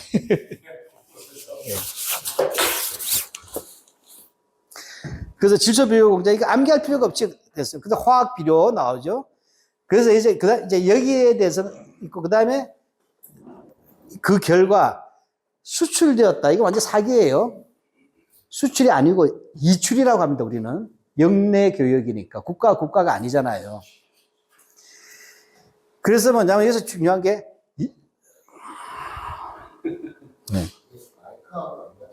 연평균 쌀 생산량은 700만 석 했다. 이거 잘 보세요. 700만 석이 증가했다. 그 가운데 570만 석이 일본에 수출했다. 이 말은 뭐냐면 이렇게 되는 거예요. 아무 문제가 없다. 즉, 기존의 생산량보다 700만 석이 더 증가했는데, 그 중에 130만 석은 남겨놓고, 잉여 농산물로 국면, 570만 석만 됐다는 거잖아요. 그래서 이 말대로는 뭐가 중요하냐면 국내에 식량 부족이 있어야 돼요, 없어야 돼요? 없어야 되는 거예요. 근데 이 시기에 신문 보면 못 살겠다 하거든, 쌀이 없어서. 만주에서 콩, 조, 수수 수입해서 먹잖아요. 그러니까 이 통계, 그럼 당연히 뭐냐? 이 통계를 의심해야 되잖아요. 예. 자, 그 다음에 이 수출의 결과예요. 수출의 결과? 수출이 증대하니까 쌀값이 올랐다. 그죠? 수요가 증대했으니까. 쌀값이 올라가지고 소득이 증대되었다. 이렇게 되는 거예요. 농민의 소득이 증대되었다. 그러다가 양심에 찔려가지고, 그래서 그러다 보니까 농민과 지주들은 우리가 야채, 쉽게 보면 밭농사를 논농사로 한다. 흔히 말하는 미국 단작화라고 했죠. 모노컬처라고 그러고 하는 걸로 많이 가고 있다. 이런 얘기예요. 근데 여기다가 찔리는 게 있어가지고 허수일 교수가 막 야단치니까 산미 증식 계획에 지원을 받지 않고 자발적으로 수립시설 개량했다. 그런 토지가 훨씬 많았던데 이건 딱 두 줄이죠. 예, 넘어가겠습니다. 자, 그 다음에 여기까지. 자, 그래서 그래서 그들이 진짜 주장하고 싶은 건 뭐냐? 수탈론 비판이잖아요. 그러니까 쌀은 생산된 쌀의 절반을 일본에 빼앗겨 한국인은 초급 목표에 비참한 생활을 강요당했다. 이것은 실증적이지 않다. 한국 역사에서 잘못한 거다. 쌀은 수탈된 게 아니라 경제 논리에 따라 이건 돈 받고 팔았다는 얘기잖아요. 따라 되었고 그에 따라 여기서 잘 보면 일본인을 포함한 요 말을 슬쩍 집어넣었죠. 그러니까 이런 거 하나, 그러니까 얘들 글은 전부 다 뭐냐면 그렇게 악마는 디테일에 있다라는 걸 파악해야 돼. 이걸 못 잡으니까 일반 역사 전문 교사들 아니고 넘어가 버린 거야. 그래서 우리 민족문제연구소에서 저도 참가해서 다 단어 하나하나 다 따져본 거예요. 일본인을 포함하면 네. 올라갈 수 있겠네. 예, 했다. 그 다음에 뭐냐, 쌀을 대신해서 수출이 너무 되다 보니까 쌀이 부족해졌다 이거잖아요. 그러니까 돈이 있으니까 뭐냐, 만주에서 잡곡을, 그래서 쌀을 대서 만주에서 조와 콩이 대용식품으로 수입되었다. 그래서 뭐냐, 쌀의 1인당 소비가 감소한 건 사실이지만 잡곡 등 대용식품과 가공식품, 무슨 통조림 같은 걸 먹었다는 얘기예요. 가공식품이면. 간주매, 일본말로. 그때 1인당 열량 섭취가 줄어들었다고 단언할 수 없다. 무슨냐? 혼식을 해서 건강해졌다. 이 얘기하고 있잖아요. 건강 혼식을 얘기해. 웰빙. 그래서 엔겔 개수도 하락하여 생활 수준도 개선되었고, 키가 1 내지 2cm 커졌다. 근데 이렇게 해놓고 또 앞뒤가 뭐냐? 한국인 전 계층의 생활 수준이 개선된 것은 아니었다. 가난한 놈은 역시 가난했다. 이렇게 쓰고 있어요. 그러니까 앞뒤가 안 맞아요. 자, 이제 넘어갑시다. 자, 이걸 하나씩 분석해 봅시다. 자. 너무 불안정하게 돼 있네. 고장난 김에 질문을 하나 있는. 그러면은 네. 저기 아까 저 문화 통치로 전환했다. 그러면은 얘네들이 그러니까 쟤네들인지 모르겠는데 얘네들은 그 1920년대 그나마 좀 괜찮은데 거기만 좀 강조해서 얘기를 하는 것 같은데. 그러니까 헌병 통치할 때랑 10년대. 36년 저기 준전쟁 시작하는 거로 곧 있는 살짝 빼고 그나마 그때 좀 나은 건 낫기는 한데 어쨌든. 전시총동 체제도 좋았다고 써요. 사실은. 그래요? 성장의 기회가 있었다. 완전. 그러니까 이게 내가부터 거의 미친놈들이에요. 아니 한 1000번쯤 양보해서 20년 되는 거나 상대적으로 낫다. 그것까지. 예. 그렇죠. 네. 근데 그거만 전시체제기보다는 낫죠. 근데 전시체제기는 이 방식으로 쓰지 않고 다른 방식으로 좋아졌다고 쓴다. 이 방식으로 쓰지 않고. 징용 나가서 돈 벌어 왔다고 얘기하는 게 중동 노동자가 생겼다. 그러니까 이게 우리가 돌아보니까 중동 노동자하고 징용공이 같습니까? 그것도, 그래서 뭐냐, 안병직이 지금 고향 마을을 놓고서 그 통계를 뽑아와가지고 훨씬 땅도 더 샀다는 거예요. 전시체제기에. 나는 그 통계 자체를 다시 재분석해 봐야 된다는 생각이 들 정도예요. 저 고향을 그렇게 하는 거예요?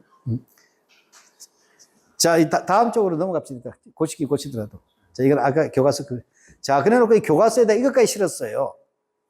1925년 동진수리조합 사업 상황도 칼라로 넣어서 교과서에다가 극락세계를 그려놓은 거예요. 여기가 왜냐하면 삼미증식계획과 농지계획할 때 바로 김제 만경평야 있잖아요. 바로 거기라는 거예요. 여기 이렇게 해서 댐까지 만들어줘가지고 이렇게 해서 됐고, 이것이 바로 그래서 얘기가 뭐냐? 김제 만경평야에서 만들어진 가장 큰 수리조합이 동진강 수리조합이에요. 그렇게 해서 이미 이 김제 만경평야는 그야말로 뻘구덩이고 황무지였는데, 이 일본인들과 조선총독부가 이 산미증식계획과 수리조사 사업을 통해서 이렇게 낙토를 만들었다 하면서 그 당시에 나온 칼라 지도를 칼라로 집어넣은 거예요. 구만모도 농장이 그런 거예요. 그렇죠. 바로 이 일대가 뭐냐? 소설 아리랑의 무대잖아. 벌교? 아니, 벌교는 밑쪽 얘기하는 김제. 그러니까 우리가, 예, 김제의 만경평야. 예. 자, 그래서 여기다 있어요. 여기 나와요. 의도적으로 쓴 거예요. 조정래 선생의 아리랑에 보면 구마모토 농장 이런 게 나오잖아요. 하시모토. 악질 지주로. 그러니까 이용우가 화가 난 거야. 악질이라니. 그 사람들 얼마나 좋은 사람들인데. 그래서 교과서에다 넣은 거야. 의도적으로. 이건 넣어야 될 이유가 없잖아. 고등학교 교과서에. 칼라 지도까지. 아니, 우리나라가 다 흑백으로 넣고 이거 왜 칼라로 넣냐고. 자, 전라북도 지역에 진출해 있던 구마모토 농장과 하시모토 농장, 동양척지 농장, 아베 농장 등은 간척 사업을 통하여 금강, 만경강, 동진강 하구에 거대한 간척지를 조성했다. 이게 식민지 근자론의 성지예요. 이 일대가. 근데 문제는 이렇게 개간을 했는데 얘기가 뭐냐면 과거에 조수간만의 차가 컸잖아요. 그래서 뭐냐면 짠기가 좀 남아있었다 이렇게 볼 수가 있는 거죠. 그래서 하고 그다음 또 거기가 평야다 보니까 물이 안 고이더라. 그래서 어떻게 됐다? 그냥 제 얘기 들으면서 갑시다. 안 되니까 어떻게 했다? 여기에 대규모 수리조합을 만드는데 그게 바로 동진강 수리조합이다 이 얘기예요.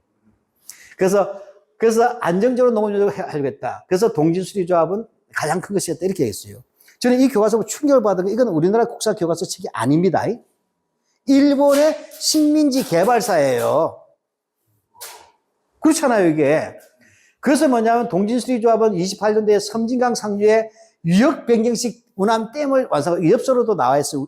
운암댐이 나왔고 그래서 땅이 넓어졌대서 거기가 김제군 광활면이야.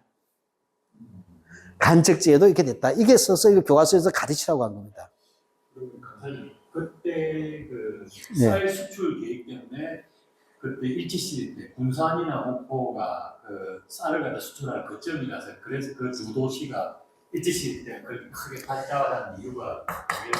그렇죠. 이제 우리가 그래서 뭐냐면 우각기 조선 총독이 군산을 와요. 그 다음에 군산하고 그 다음에 목포를 가요. 그래서 군산에서 바로 여기서 나왔던 쌀이 가는 거잖아. 3.27계획 이래로. 그래서 여기를 뭐라고 도시의 이름을 붙이냐. 쌀의 군산.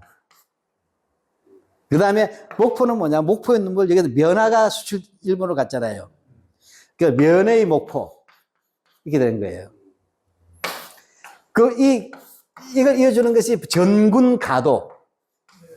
전주와 군산 이거 여기에 이때 요 군산에서 벌어지는 이렇게 되면 쌀투기가 일어날 거 아니에요. 쌀투기 그죠? 왜 일본에도 보내니까 미리 이렇게 요즘 시면 이제 증권 투자하듯이 쌀투기 하잖아요. 이건 미두 선물 거래지. 이거 하는 게 미두치인소잖아요. 이 미두치인소가 여기서 뭐냐면 혈안이 벌어진 소리도 이 군산에서 일어나는 인간 하고 여기 앞에서 이게 째보 선창. 요걸 한 것이 채만식의 탕류잖아요. 예. 그러니까 그 무대예요. 이거 보니까 우리나라 일본 국도가 그냥 부산에서 이쪽에 들어가는데 목포에서 진입까지가 일본 국도가 얘기해요. 네. 우리나라 국도 만들어진 게 일제시대인데 네. 목포하고 이렇게 전문가도 첫 번째 시작. 자, 어찌됐건 뭔가 이게 기분은 나쁜데 이거 팩트잖아요. 이제 넘어갑시다. 이제 어떻게 뒤집어야 되는가. 자, 넘어갈까요? 다음 쪽. 이게 또 하나 넣었어요. 이게 또 일본 오사카 재벌 아베 후사지로가 동진농지해서 간척 싸움한 거. 이게 뭐였냐이 교과서는 철저하게 일본이 얼마나 조선을 개발시켜 줬는가를 보라는 거예요. 이걸 보고 우리가 뒤집어진 거죠. 예, 넘어가죠. 자, 그래서 이용훈에 또 어디 특강을 했어요. 넘어갑시다. 이건 허술 얘기. 자, 그래서 일단 제일 문제는 아까 그 말 했잖아요. 통계 문제가 있더라고. 뭐냐면, 아까 700만 석이 증산이 됐다. 그렇죠? 했는데, 570만 석이 일본에서 해서 130만 석이 국내에 남아야 되잖아요. 그러면 쌀을 만주에서 잡곡을 수입할 필요가 없잖아요. 그래서 이제 봤더니 이제 박찬승 교수가 찾아본 거야. 봤더니, 아이고, 이놈도 아직, 헤드폰 프로젝트라. 다음에 강의실 바꿔줄 수가 있나? 자, 통계가 잘못됐더란 거예요. 왜냐하면 조선 미국 요람이라는 통계를 봤더니, 하고 조선 미국 경제론을 봤더니, 하고 조선 경제연보를 봤더니, 30m 사이에서 연평균 2층인데, 여기 뭐 다 필요 없고, 30m 35년을 보자 이거예요. 700만 석이 아니고 372만 석이 증산했더라는 거예요. 아까 얘들은 700만 석으로 얘기했잖아요. 그죠? 근데 다시 뭐냐면 통계를 뒤져봤더니 뭐냐면 700만 석이 아니고 372만 석. 이건 뭐 제가 찾은 게 아니고 박찬승 교수가 지난번 동북역사 네, 박찬승 교수가 이제 찾은 거예요. 했다. 그러면 달라지는 거예요. 지금 뭐냐면 372만 석이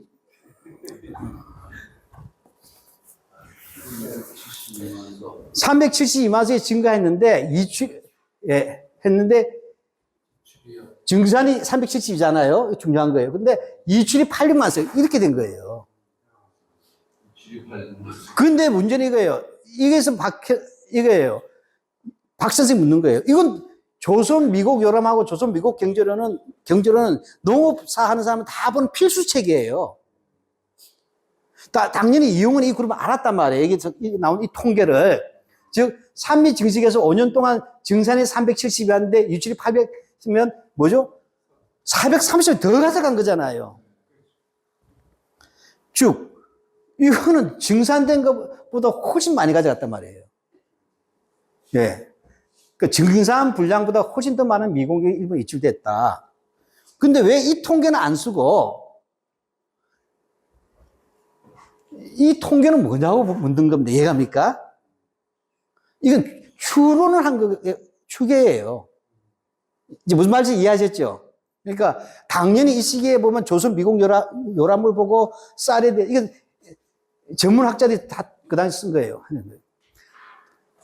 따라서 어떻게 된다? 그래서 박찬승이 봤더니, 자, 이런 얘기예요. 자, 이건 뭐 다 필요 없고, 이제, 이건 제가 표로 드릴 테니까 숫자는 외울 필요는 없잖아요. 그죠? 개념만 이해하시면 돼요. 자, 이거예요.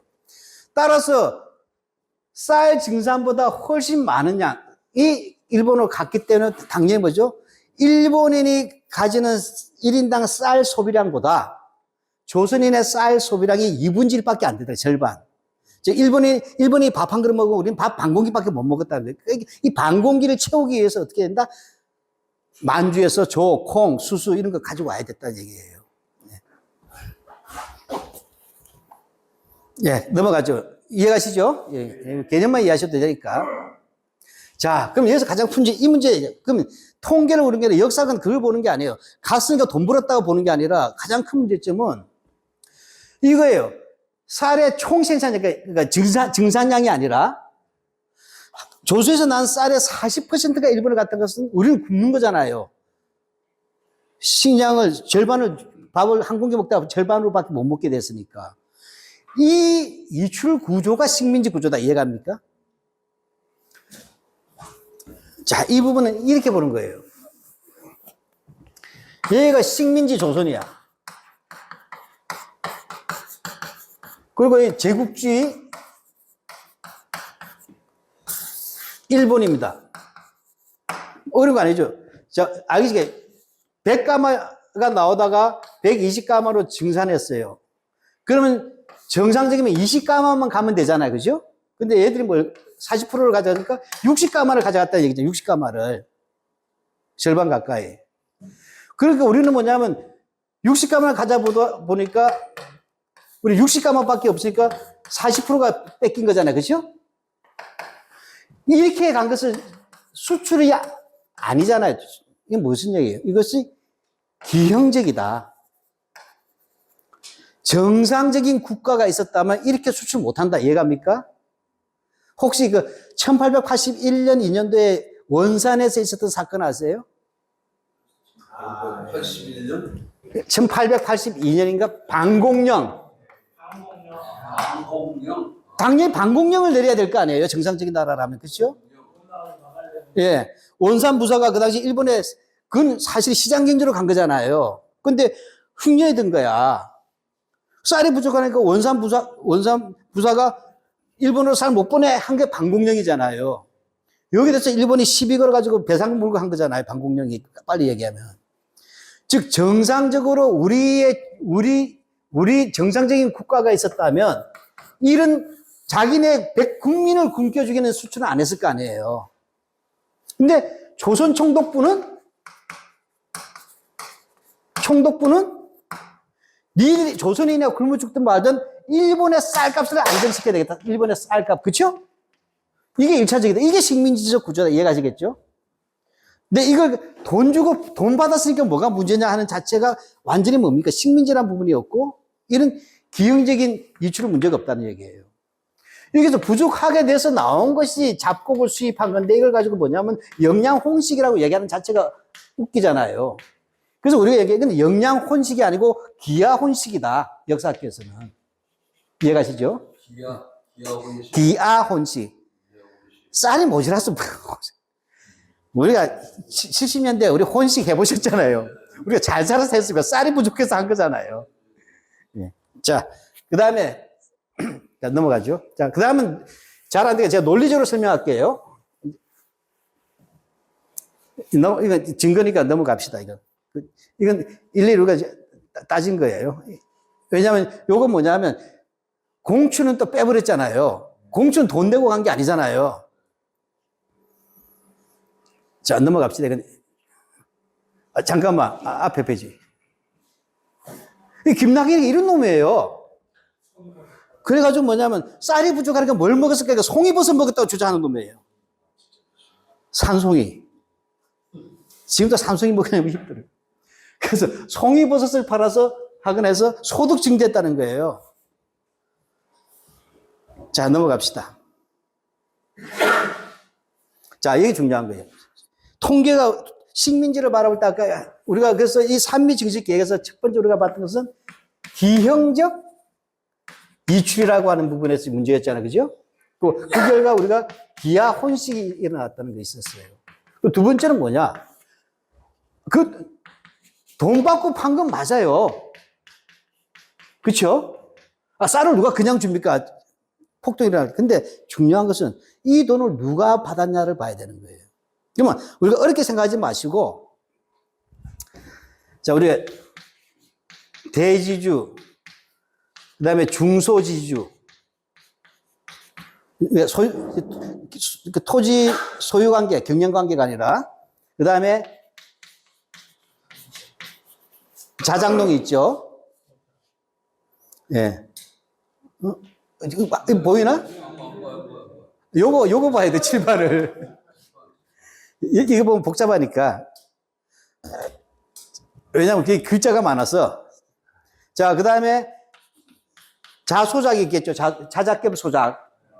그 다음에 소작농. 그 다음에 고공. 이제 쉽게 말하면 농촌 프롤레타리아죠. 머슴들. 자, 이렇게 했어요. 그러면 복잡하게 생각하지 마시고 여기서 일본으로 쌀 팔 수 있는 놈이 누구겠어요? 자, 소작농 쌀 팔 수 있어요? 없잖아요. 자, 농촌 프롤레타, 그 소작농은 자기 돈이 없으니까 없잖아요. 소작농만 내고 나면 자기 먹을 것밖에 없을 텐데. 그 다음에 자수작은 뭐냐면 자작농 가지고도 모자라서 소작까지 해야만 먹고 사는 사람이야. 쉽게 말하면 자영업자 하면서도 뭐죠? 편의점 가서 알바해야 되는 사람들. 그래서 투잡이지, 투잡. 그러니까 낮은 수준의 투잡이지. 근데 자작농은 잘 알다시피 보통 1헥타르잖아요, 자작농은. 4, 5인 가족이면 1헥타르 정도, 그 1정보. 그래서 1.5정보 정도면 자기 걸 먹고 사, 자급자족 경제예요, 자작농은. 그러면 결국 뭐냐면 이쪽은 팔 게 없다, 이해갑니까? 쌀을. 그러니까 대주주하고 중소, 지주, 땅 부자들이 소작농 그럴 거 아니에요, 그렇죠? 따라서 이들이 이득을 봤다, 이게 중요한 거예요. 그럼 이때 인구는 여기 10%도 안 되잖아요. 대주주, 중소지주는 불과 몇 프로인데. 그 70에서 80% 이상은 이 혜택을 못 보고 이들에게 몰렸다는 거예요. 이 중에 대주주는 거의 90%가 일본인이에요. 일본인 기업이거나. 이해가셨죠? 그러니까 이 분석을 이놈들은 알면서 숙제 끝에도 한 줄만 써요. 일본인을 포함한, 이렇게 썼다. 이해갑니까? 일본인을 포함해서 한반도에 수입액이 늘었다. 이렇게 겸하게 쓴 거예요. 정확히 발표해서 실제 이들에게만 그 이득이 갔다는 거 아니에요. 자, 그 다음에, 자, 통계는 안 나오지만, 그러면 이렇게 되면 뭐가, 어떤 현상이 발현되겠어요? 이거 암기할 필요도 없죠. 지주가 눈이 돌아가죠. 왜? 그 전에 지주들은 통상 7대 3이었잖아요. 3, 7제. 즉, 지주한테 30% 주고 소작농이 70% 먹는 거잖아요. 왜냐면 이 지주들은 전부 다 소작농을 데리고 있었죠. 그래서 보통 3, 7제라고 얘기하잖아요.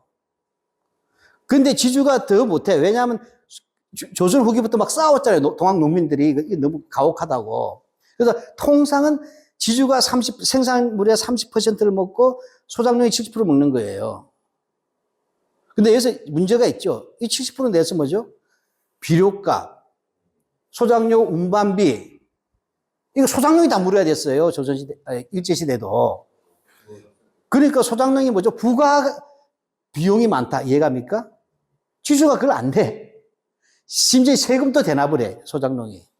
이런 부분이 많았다. 그러니까 사실은 이런 상황, 그렇다 하더라도 형식적으로는 7대 3이었어요.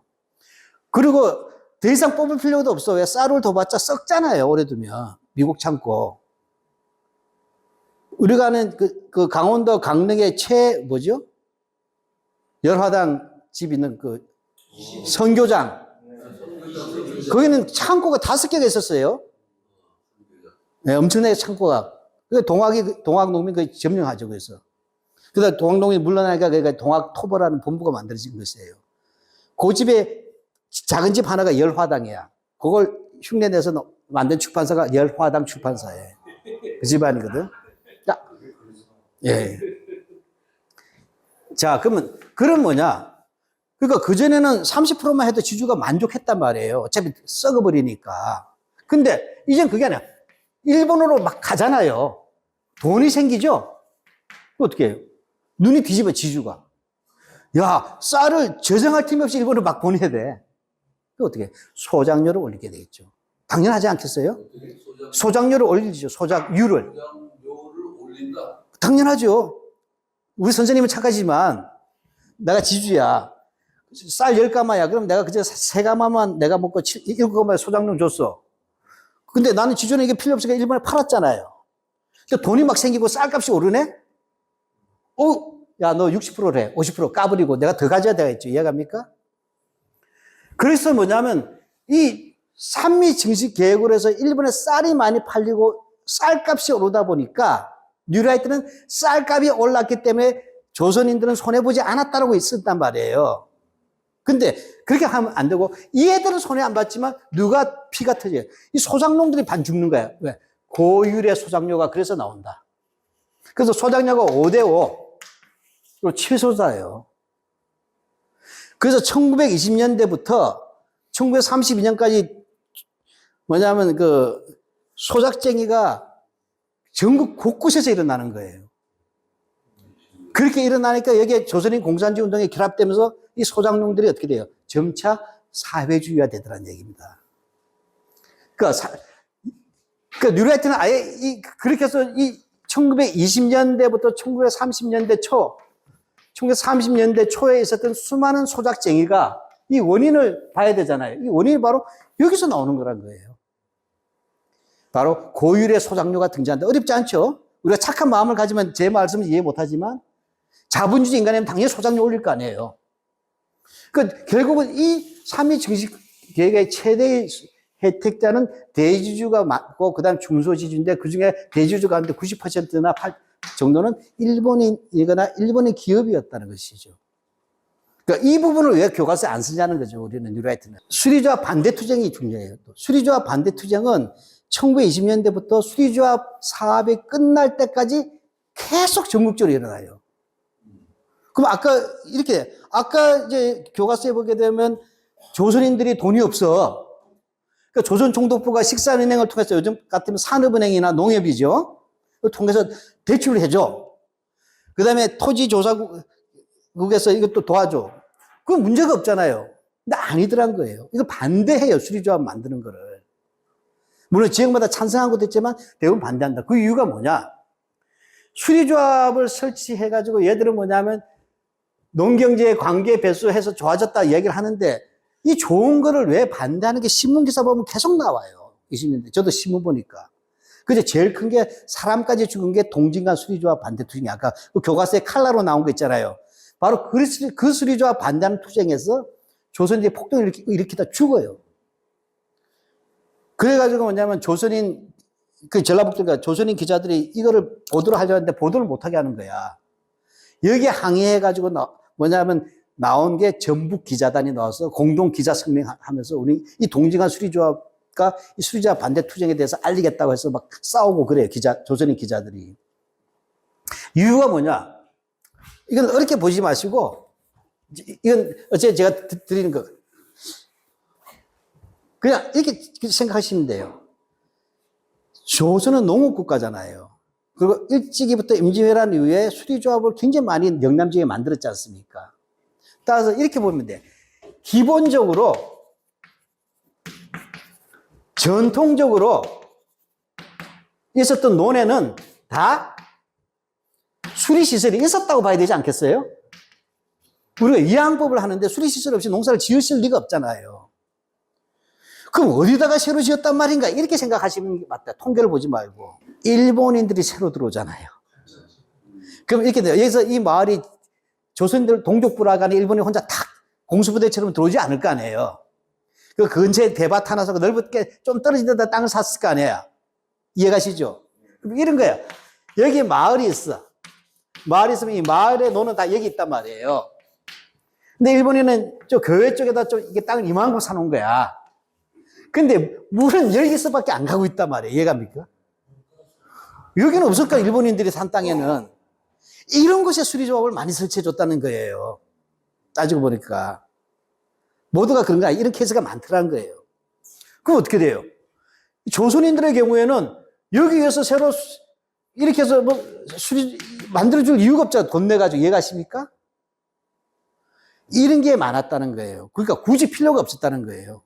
재래가 있는 데는. 예. 네. 물론, 모두가 그런 게 아니라 이런 사례가 꽤 있더라고요. 이해갑니까? 그러니까 이런 걸 통계에서 안 보인다는 거죠. 두 번째로, 또 여기 있는 전통적인 보호를 좀 더 크게 할 수 있잖아요. 그죠? 요즘은 현대적으로 이제 50평을 한 200평을 만든다든지 하고 또 더 높게 하고. 그러면 여기서 가장 큰 문제 이거예요. 그러면 이 혜택은 물론 여기 농민들이 받아요. 그렇죠? 근데 문제는 이거를 할 때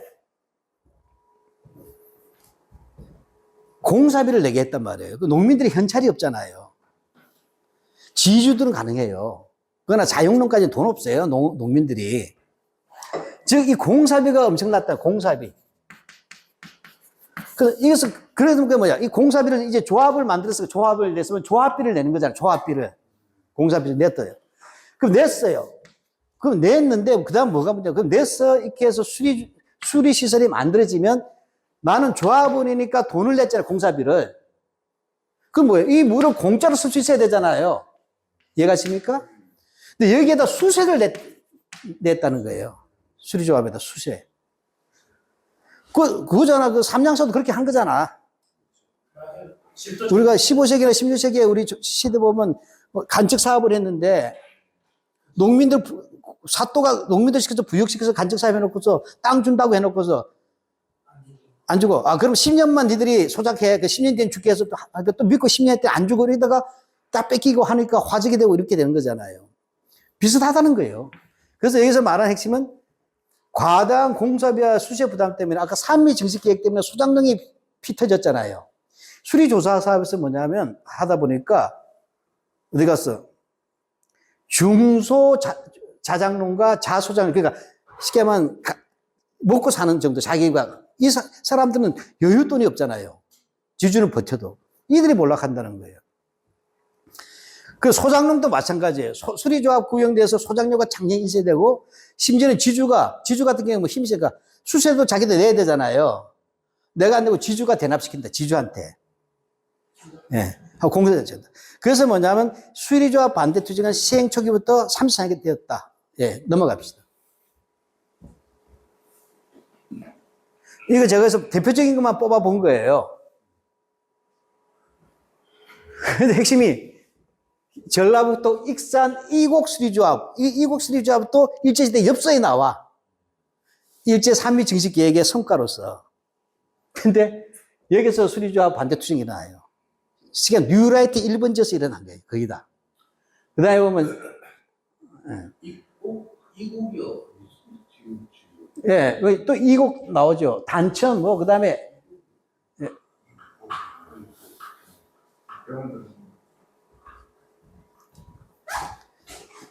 예, 하여튼, 그냥 아시겠죠? 이거 나중에 표로 드릴게요. 예. 그러니까, 암기는 안 하더라도 논리적으로 이해하시면 돼요. 제 말을. 예. 넘어갑시다. 자, 그래서 보면 수리조합의 이건 운동사를 경제사하고 같이 결합시키지 않으면 안 된다. 이거예요.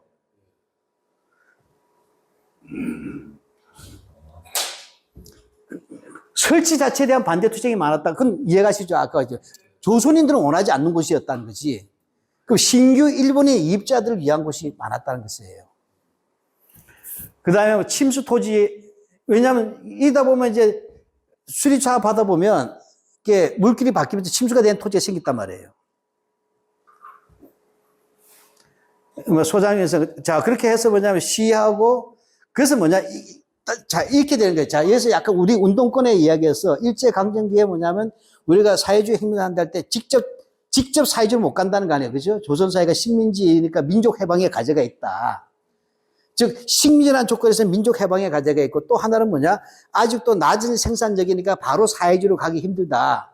그러니까 뭐냐면 일제를 몰아내기 위해서는 반제 투쟁을 해야 되고 아직도 북한 시대 식민지 반봉건 사회니까 반봉건 투쟁, 그래서 반제 반봉건 부르주아 혁명을 해야 된다 이런 말이 있었지 않습니까? 그런 거예요. 여기서 가장 중요한 게 뭐냐면 핵심이 민족 해방 운동할 때 지주하고 손을 잡을 수 있느냐 없느냐 문제가 있잖아요. 민족 부르주아란 말은 들어봤어도 민족 지주란 말 들어본 적이 없잖아요. 그렇죠? 그게 바로 이 삼위 증식 계획에서 나오는 거예요. 왜 그러냐?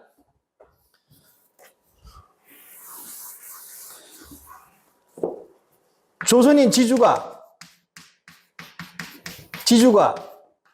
삼위 증식 계획으로 혜택을 받잖아요. 그죠? 삼위 증식 계획 혜택을 해서 이른바 쌀을 대량 판매했단 말이에요. 그러니까 소작인들한테 소장료를 인상했죠. 그래서 50%에서 70%까지 가요. 심한 곳에는. 완전히 바뀌어버린 거예요. 그러니까 이 소장량이 못 살게 돼서 조선인 지주와 싸울 거 아니에요. 이게 소작쟁이잖아요. 이게 소작쟁이야. 그러니까 조선인 지주는 뭐야? 이 자기가 돈 버는 구조를 유지하기 위해서 뭘 불러요? 일본 경찰을 부르잖아요. 이해갑니까? 즉, 당대 조선인 특히 대지주들이나 중지주들은 이 삼미 증식계약 같은 일본의 식민지 정책이 자기에게 도움이 됐다는 게 일본이 주주만이 아니라 당연하잖아요. 그러니까 이 이익을 보는데 소작인들이 치고받고 싸우니까 당에 경찰 부르게 되니까 이들은 식민지 권력과 한 몸이 되겠죠. 이게 식민지 지주제라고 하는 개념, 식민지 지주제 개념. 지주제. 예. 그래서 뭐냐면 일제 강점기 시대에서 조선에 있어서 지주들은 뭐냐면 계급적 타도의 대상이기도 하지만 이들은 기본적으로 식민지 권력과 일체가 되어야만 자기의 기득권을 유지할 수 있었다. 이러한 시스템을 우리는 뭐라고 부른다? 식민지 지주제로 부르겠다. 어떤 사람은 이걸 기생지주제라고도 말하는데 그건 좀 복잡하니까 식민지 지주제로 거의 학계에 정착이 되는 거예요. 이런 주장을 했던 놈들이 바로 이 누라이트야. 근데 완전히 이런 생각을 버린 거죠. 네. 자, 그렇게 해서 그래서 거기서 제가 볼 때 식민성 대주제가 있지만 식민지 지주제란 말을 일반인들 잘 모르게 이렇게 된 거예요. 예, 그렇게 해서 뭐냐면 20년대, 30년대에 소작쟁이하고 수리조합 반대투쟁이라는 게 양대투쟁인데 이 양대투쟁이 바로 산미증식의 결과인데 뉴라이트는 전혀 그거 하나도 안 쓰고 있다는 거예요. 예, 넘어가겠습니다. 이제 10분 안에 농업을 끝내야 되니까 그 다음은 이제 간단합니다. 자, 이것도 중요하네요. 자, 그 다음에 그래서 이거는 허수열 교수가 따져본 거야.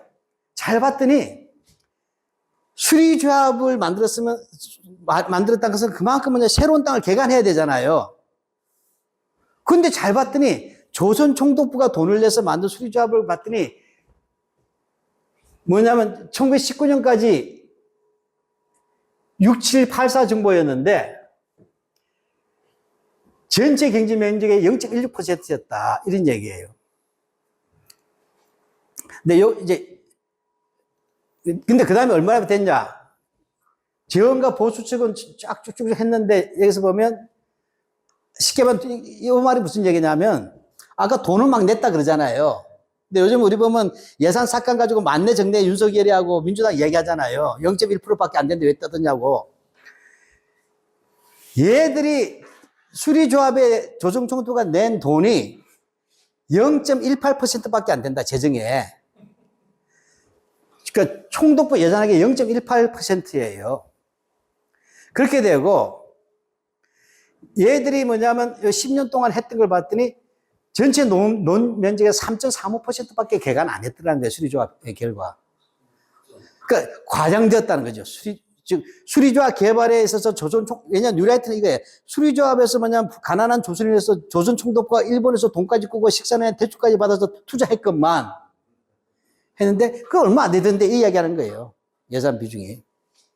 실제로 그 다음에 수리조합을 많이 했으면 그만큼 경작지가 넓어져야 되는데 안 드러났던데 이 얘기예요. 이상하지 않느냐는 거죠.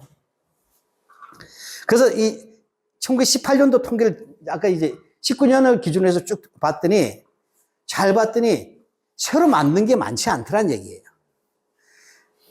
전통적인 우리나라에서 제가 그래서 아까 조선후기를 이야기한 거예요.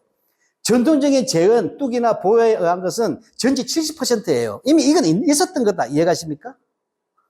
그 다음에 조선 총독부가 보조했던 관계시설은 15.2%밖에 안 되고 수리조합에 의한 것은 12.4%밖에 안 된다.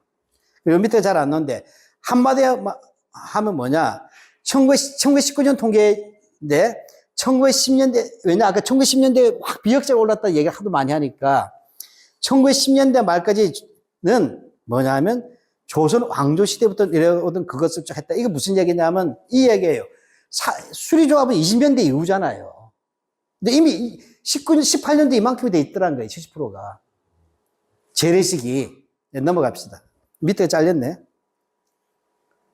예. 요지는 이거예요. 나중에 쉽게 말하자면 18세기에 영정조 때 우리가 많이 영정조 때 농업기술이 발전하면서 세종대로 되돌아가잖아요. 170만 개인가 130만 개인가로 회복이 되잖아요. 한다면 별로 증가가 안 됐다는 게 일제 때. 안 됐다는 얘기고 나아가서 일제가 확충했던 관계시설 가운데 조선 총독부가 실제 돈 내서 한 건 얼마 안 되더라는 얘기 아까 봤지만 안 되고 따라서 오히려 뭐냐 조선이 스스로가 한 부분이 더 많다. 우리가 필요해서 만든 게 맞다. 그러니까 뭐냐, 우리가 필요해서 한 부분은 분쟁이 안 일어났다. 이해갑니까? 근데 조선 총독부 할 때는 아까 일본인 땅에다가 대준다든지 아니면 과도한 수세 문제, 조선이 스스로 할 땐 자기네 그 민간 그 자치적인 영역이잖아요. 예. 따라서 수리조합, 조선인이 있었던 재래적인 마을에서의 자발적인 수리조합 사업은 일정한 수리조합이 아니기 때문에 그것은 자기네 이렇게 합의해서 만들어지니까 수수료를 낼 이유가 없잖아요. 오히려 문제는 식산에 대출받아서 조선 총독부가 한 게 있잖아요. 여기에 속했던 수리조합, 바로 여기에서 당했던 조선인들이 많았다는 얘기를 하는 거예요. 네. 예, 그러니까 결국, 그리고 오히려 그래서 민간 부문에서가 70%나 차지했기 때문에, 뭐, 아까 15%, 14% 이 두 가지였는데, 수리조합, 조선 총독부 직할로 했던 이 부분을 빼더라도 70%를 받은 걸 봐서는 굳이 수리조합 사업이 없었다 하더라도 우리 농민은 자기들의 현실적 요건에 맞게 스스로 그런 것을 개발할 수 있고도 남았다는 것이에요. 예. 네, 넘어가겠습니다. 예. 자, 우량푼정에 넘어가시는데, 뭐, 이 종자량, 우량푼정을 이렇게, 자, 핵심은 이제 이거겠죠. 이거 넘어가고요. 이거 아까 설명했으니까 미공량 감소는 다 아시잖아요. 그죠? 넘어가고. 자, 왜 이걸 이야기 안 하는 얘기예요? 뉴라이트에서 이걸 안 하는 거예요. 통계에 다 나오는 거거든. 여기서 제일 중요한 것은 뭐냐면 식민지라고 하는 것은 결국 뭐냐면 잉여 가치나 돈이 누구한테 가느냐가 핵심이잖아요. 그게 없이 아무리 제국주의가 식민지하더라도 식민지 억압민주한테 돈 많이 주면 그 제국주의가 아니잖아요. 봤더니 일본인 소유의 경지가 10년에 7만 정도였어요. 그러니까 전체 논의 경작의 2.9%였어요. 근데 20년 만에 40만 정도로 늘으면서 9.0%가 나왔어요. 증대했다는 얘기죠. 이게 9.0% 큰 거예요. 왜냐하면 전체 경작 면적의 9%를 차지하는 거예요. 근데 여기서 잘 보시면 이거는 논과 밭을 포함한 거잖아. 그러면 반드시 뭐냐, 논하고 밭을 따로 해야 돼. 논이 비싸요? 밭이 비싸요? 논이 비싸죠. 그러니까. 예, 보니까 여기서 9.0%지만 실제 뭐예요? 일본 소유가 5%에서 이 논이 비약조 나왔다. 즉 일본이 논을 많이 사들였다는 얘기죠. 예. 밭의 증가보다 논이 더 많다. 자, 이렇게 됩니다. 예, 그래서 뭐냐면 이 결과 뭐냐면 조선론의 5분의 1가량 일본 소유로까지 갔다는 거예요. 그럼 그 당시 일본인이 차지하는 비중은 인구는 1%도 안 된다면 농업인구가 이해가십니까? 근데 20% 이상을 차지했다는 거예요. 이게 몇 년 사이에요? 30년 되죠. 한 20, 30년, 20년 사이에. 20년 사이에? 예, 예. 예. 32년. 그러니까 조선 총독부에서 원래 그런 그 계획하에서 움직였다는 얘기예요? 이거는 이제 동인이 있겠죠. 아까 산미 증식 계획이나 일본의 대자본이 들어올 수도 있고 여러 가지 있었겠죠. 근데 중요한 것은 어찌됐든 간에 산미 증식 계획 시기에 우리 소득이 나아졌다고 하는데 따져보니까 왜 조선론의 20%가 일본한테 가 있느냐는 거예요. 그러니까 이 통계를 봤을 때 여기에 왜냐하면 기형적으로 조선인 농민이 몰락했다는 얘기잖아요. 그 몰락한 원인이 뭐냐? 아까 말했듯이 수리조사 사업이나 수세 문제 이런 것들이었다는 거죠. 예. 넘어가죠.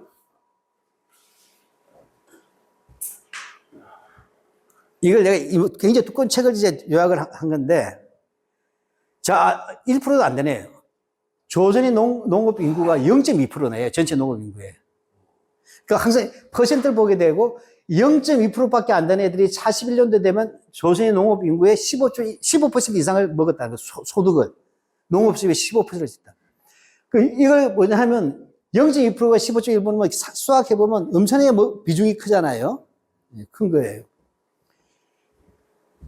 쉽게 말하자면, 예. 2명이 151개를 먹은 거잖아요. 1000개 중에. 그렇게 된 거예요. 아까 요거는 아까 그러고 아까 32년인데 10년 더 땡겼어. 이제 뒤로 가봤어. 41년까지 가봤어. 41년 갔더니 역전이 돼버렸어. 일본인 논이 더 많아.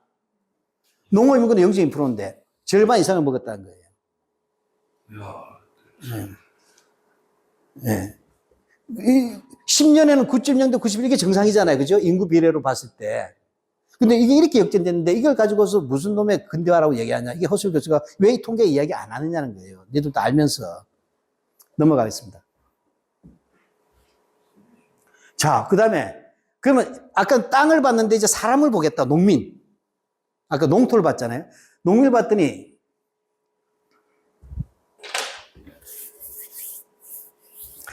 자, 자소작농은 아까 이제 투잡이죠. 소작 겸 자작. 소자작도 있고 자소작도 있는데 소자작은 소작이 주고 자작이 조금 있는 거예요. 자소작은 자작이 주고 소작을 조금 하는 거예요. 그거나 저거나 독길객길이다. 자작농 홍수가 100만 호였어요. 원래는 정상적인 국가는 지주가 적고 자작농이 많아야 되잖아요. 그죠? 안정적으로. 지주가 있으면 뺏기면 누군가 땅이 없어지니까. 근데 100만 호였는데 30만 호가 빠졌어요. 30만 호가 줄어들었다. 요거 10년, 그 다음에, 아까 앞에 연도 똑같아. 소작농은 100만 호인데 150만 호로 늘었어요. 그럼 뭘까요? 여기서 30만 호가 빠지더라도 20만 호가 어디서 또 추가됐죠? 네. 근데 그게 뭐냐? 산미 증식계획 하던 20년대 말과 30년대 초에 됐다는 거예요. 예. 그럼 한마디로 얘기하면 뭡니까? 우리 일제시대 농업은 자영농 체제가 아니고 일제 말까지 소작농 체제였다. 왜냐면 자영농이 많아야 농업이 건강한 거잖아요. 아니란 거예요. 아이고, 왜 이렇게. 그리고 소작류, 아까 얘기했죠, 소작류. 산미 증식계 때 소작류가 무척 올랐잖아요. 그렇게 되니까 뭐냐면 30년대 들어서 얘들이 농촌진흥운동 하면서 소작류를 낮추고 자작농을 창정하려고 그래요. 자작농을. 근데 뜻대로 안 되는 거야. 이 농업 구조가 있으니까. 그래서 결과적으로 뭐냐, 40년대 초가 되면 소작류가 6%였다는 거예요. 60%.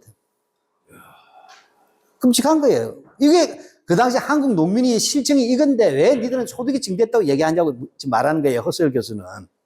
왜 이런 얘기를 너는 안 쓰냐. 유라이트 대한교수 이게 없거든. 이건 우리 교과서는 이렇게까지 안 나와도 다 기본적으로 하는 내용들이에요. 예, 넘어가. 예. 그 한마디 하면 전 농가의 54, 예.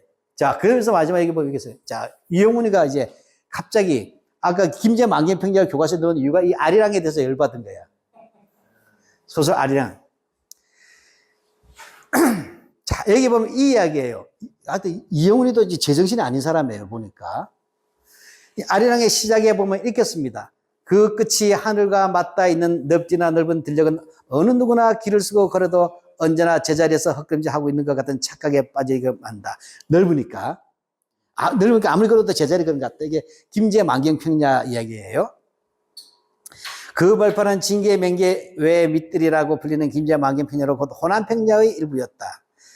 쫙 이렇게 나오게 하고, 그 다음에 이렇게 되면서 이제 동학 이야기가 나오고, 그 다음에 토지조사 사업 이야기가 나오고, 이 땅을 빼앗기면서 농민들이 독립운동에 나서게 되는 얘기를 하는 거잖아요. 이 아리랑의 시작이. 이걸 보고 이영훈이가 열받은 거야.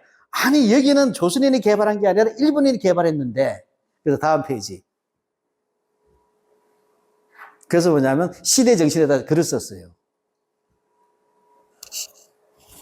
뭐 이건 넘어가고. 자, 요게 핵심이에요. 아니, 요 앞에. 이게 왜냐하면 조정래 교수가 반박을 제대로 못한 거야. 이영훈이가 이제 나갔나요? 자, 이거예요. 이영훈의 주장은 이거예요. 김제평야가 러일전쟁 이후에 일본인 지주손에 들어갔다고 묘사하고, 그 이전에는 전라도 관짜서로 있었던 이완용의 김제 만경평야를 팔아먹었다. 이제 이거는 안 내가 볼 때 이완용이가 나중에 독립협회 간부하다 하기 전에 하다가 잘려요. 이유가 뭐냐면, 여기서 뭐냐면, 뇌물 받은 죄로, 나중에 귀양 처리까지인가 뭐 비슷한 거 해요. 그래서 무혐의 처리됐던가 우리나라 요즘 검찰 같은 놈들한테 그런 건데. 근데 이게, 김제 만기형 평자는 아까 계속 얘기했죠. 19세기까지만 해도 수리시설이 전혀 없는 갈대가 무슨 황무지였는데, 이게 이영훈이 주장이에요. 하고 뭐냐면 또 글도 잘 써요. 이리만이 울부짖던 이것이 곡창지도로 개발된 것은 1910년 이후다. 이제 이해가시죠? 바로 일제히 농업 개발 이후로 됐다. 그리고 이 평야는 일본인에게 빼앗긴 것이 아니라 일본인이 곡창지도 만들어준 거라는 거예요. 그래서 일본인이 개발한 땅이만큼 착지운은 말이 안 된다. 이것을 가르치고 싶어서 아까 대한교과서에다가 동진강 수리잡도 넣고 있잖아요. 옥구도 이거 다 넣은 거예요. 칼라 사진까지. 미친놈이에요. 그래서 농지를 빼앗긴 농민들이 고향을 떠나 만주 내몰렸다는, 이건 그 당시 소설에도 다 나오는 이야기인데, 일제시대 그치 만주로 가는 이야기, 땅을 빼앗겨가지고. 근데 아니다. 오히려 뭐냐, 수리조합을 결성을 하니까 김제 만기형 평야가 개발돼서 조선 농민들이 했다. 쉽게 말하면 희망촌이었다 이 얘기예요. 네. 이게 시대 정신에 나온 거예요. 자, 넘어갈까요?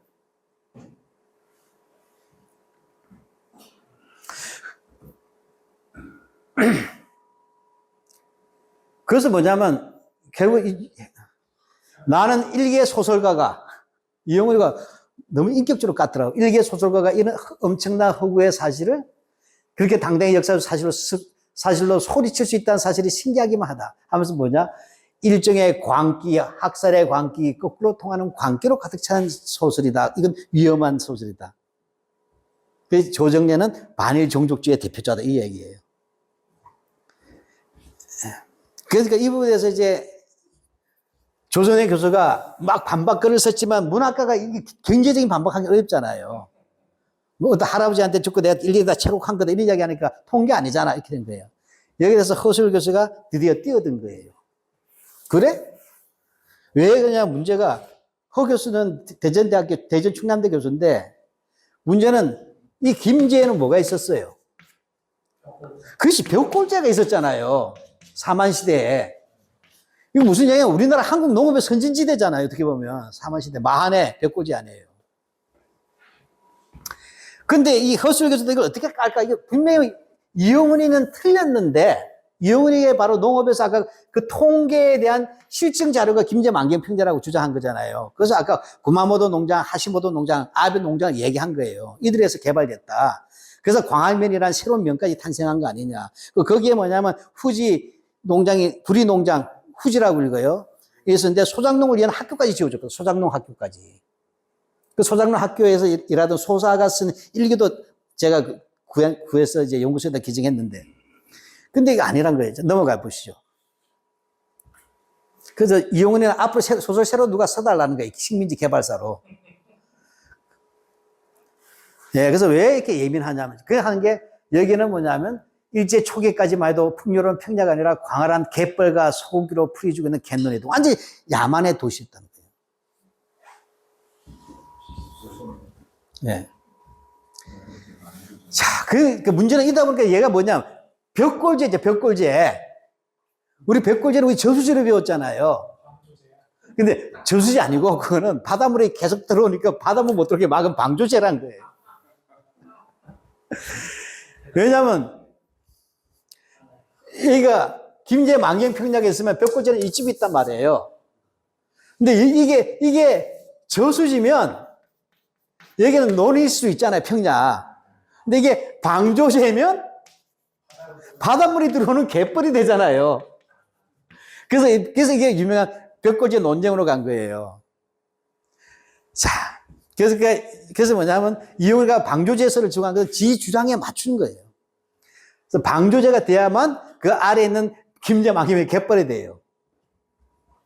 그러니까 이게 뭐냐, 따라서 이 갯벌은 누가 했다? 아까 하시모토 농장이나 구마모토 농장 애들이 와서 만들어준 거다 이거예요. 그러니까 이렇게 해서 유달리 강하게 싶어서, 나는 소설가한테 이 정도는 너무 강하다 싶어서 미친놈 이렇게 쓴 거잖아요. 근데 내가 보니까 이거는 김제 옥구 만기형 평야 일대를 식민지 농업 개발의 최대 성과 이런 곳이자 자기 식민지 근대화 출발지거든. 예, 넘어가겠습니다. 예. 자, 이건 조선시대에도 김제 만경평자 넓다는 얘기는 다 나와요. 예. 근데 이제 이런 건 이영훈이가 통계 아니니까 안 믿잖아요. 넘어가 보죠. 자, 그래서 이걸 이제 허수일 교수가 이제 쭉 하다가 이제 서울대 쪽의 강점이 뭐냐, 규장각 자료를 잘 봐요. 네? 규장각, 서울대 규장각. 우리가 말하는 창덕궁 규장각 말고 서울대 규장각 연구소. 거기에 규장각 있던 게 다 갔잖아요. 조선 총독부 자료하고. 거기에 쭉 봤는데 뭘 봤냐면 1910년 이전이면 되잖아요. 그죠? 그러니까 이 지역이, 아까 이게 벽골 지역에 있으면 여기가 이영훈에는 갯벌이라고 이야기하는데 이 지역이 논이었다는 걸 증명하면 되잖아요.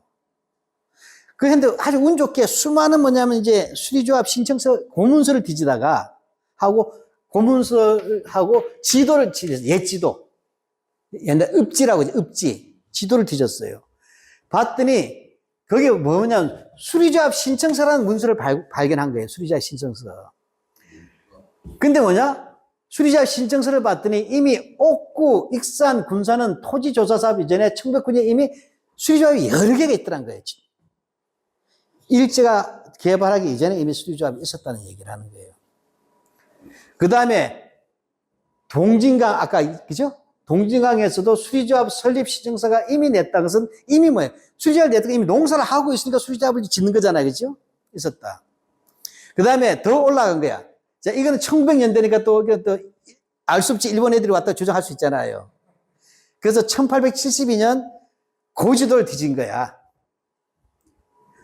그랬더니 뭐냐면, 김제에 오일장 하는 시장이, 오일장이 5개가 있었어요. 근데 그 중에 2개가 벽골제 밑에 있는 거야. 갯벌이면 시장이 없잖아요. 따라서 당연히 뭐냐? 이 허술 교수가 자기도 이 자료를 찾기 운이 좋았다 그래요. 그래서 이제 뭐냐면, 이영훈이가 이제 바로 식민지 1번지라고 가장 중요했으니까 굉장히 중요한 지역이잖아요.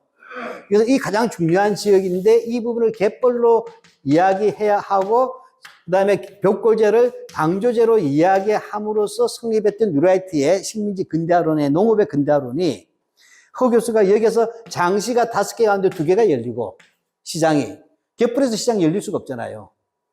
그 다음에 여기 보면 수리조합이 이미 엄청나게 이미 있었고 결과적으로 됐다. 따라서 이것은 뭐냐? 방조제가 아니고 저수지였다. 사만시대로로. 그 물고 트는 것까지 다 조사한 거예요, 양반이. 그래서 결론이 뭐냐? 이영훈의 주장은 하나하나 뜯어보면 모두 거짓말. 네가 거짓말 잘하는 놈이다. 이게 결론이에요. 네, 이제 끝냈습니다. 넘어갈까요? 마지막 장. 네. 자, 이거 뭐 다, 예, 이제 끝났어요. 시간이 초과했네. 예. 예, 뭐 제가 오늘 좀, 뭐가 어수선해가지고, 이거 좀, 예, 좀 해야 될 것 같아요. 도저히 이게, 막 내가 배터리가 들어갔다 나갔다 내가. 요건 제가 하여튼 그 대충은 아셨죠? 아시니까 필요하신 것은 논리는 아시니까 여기 대한 디테일한 통계 자료를 내가 정리해가지고 다음 주까지 PPT 올릴게요. 예. 아무튼 고생하셨습니다. 예.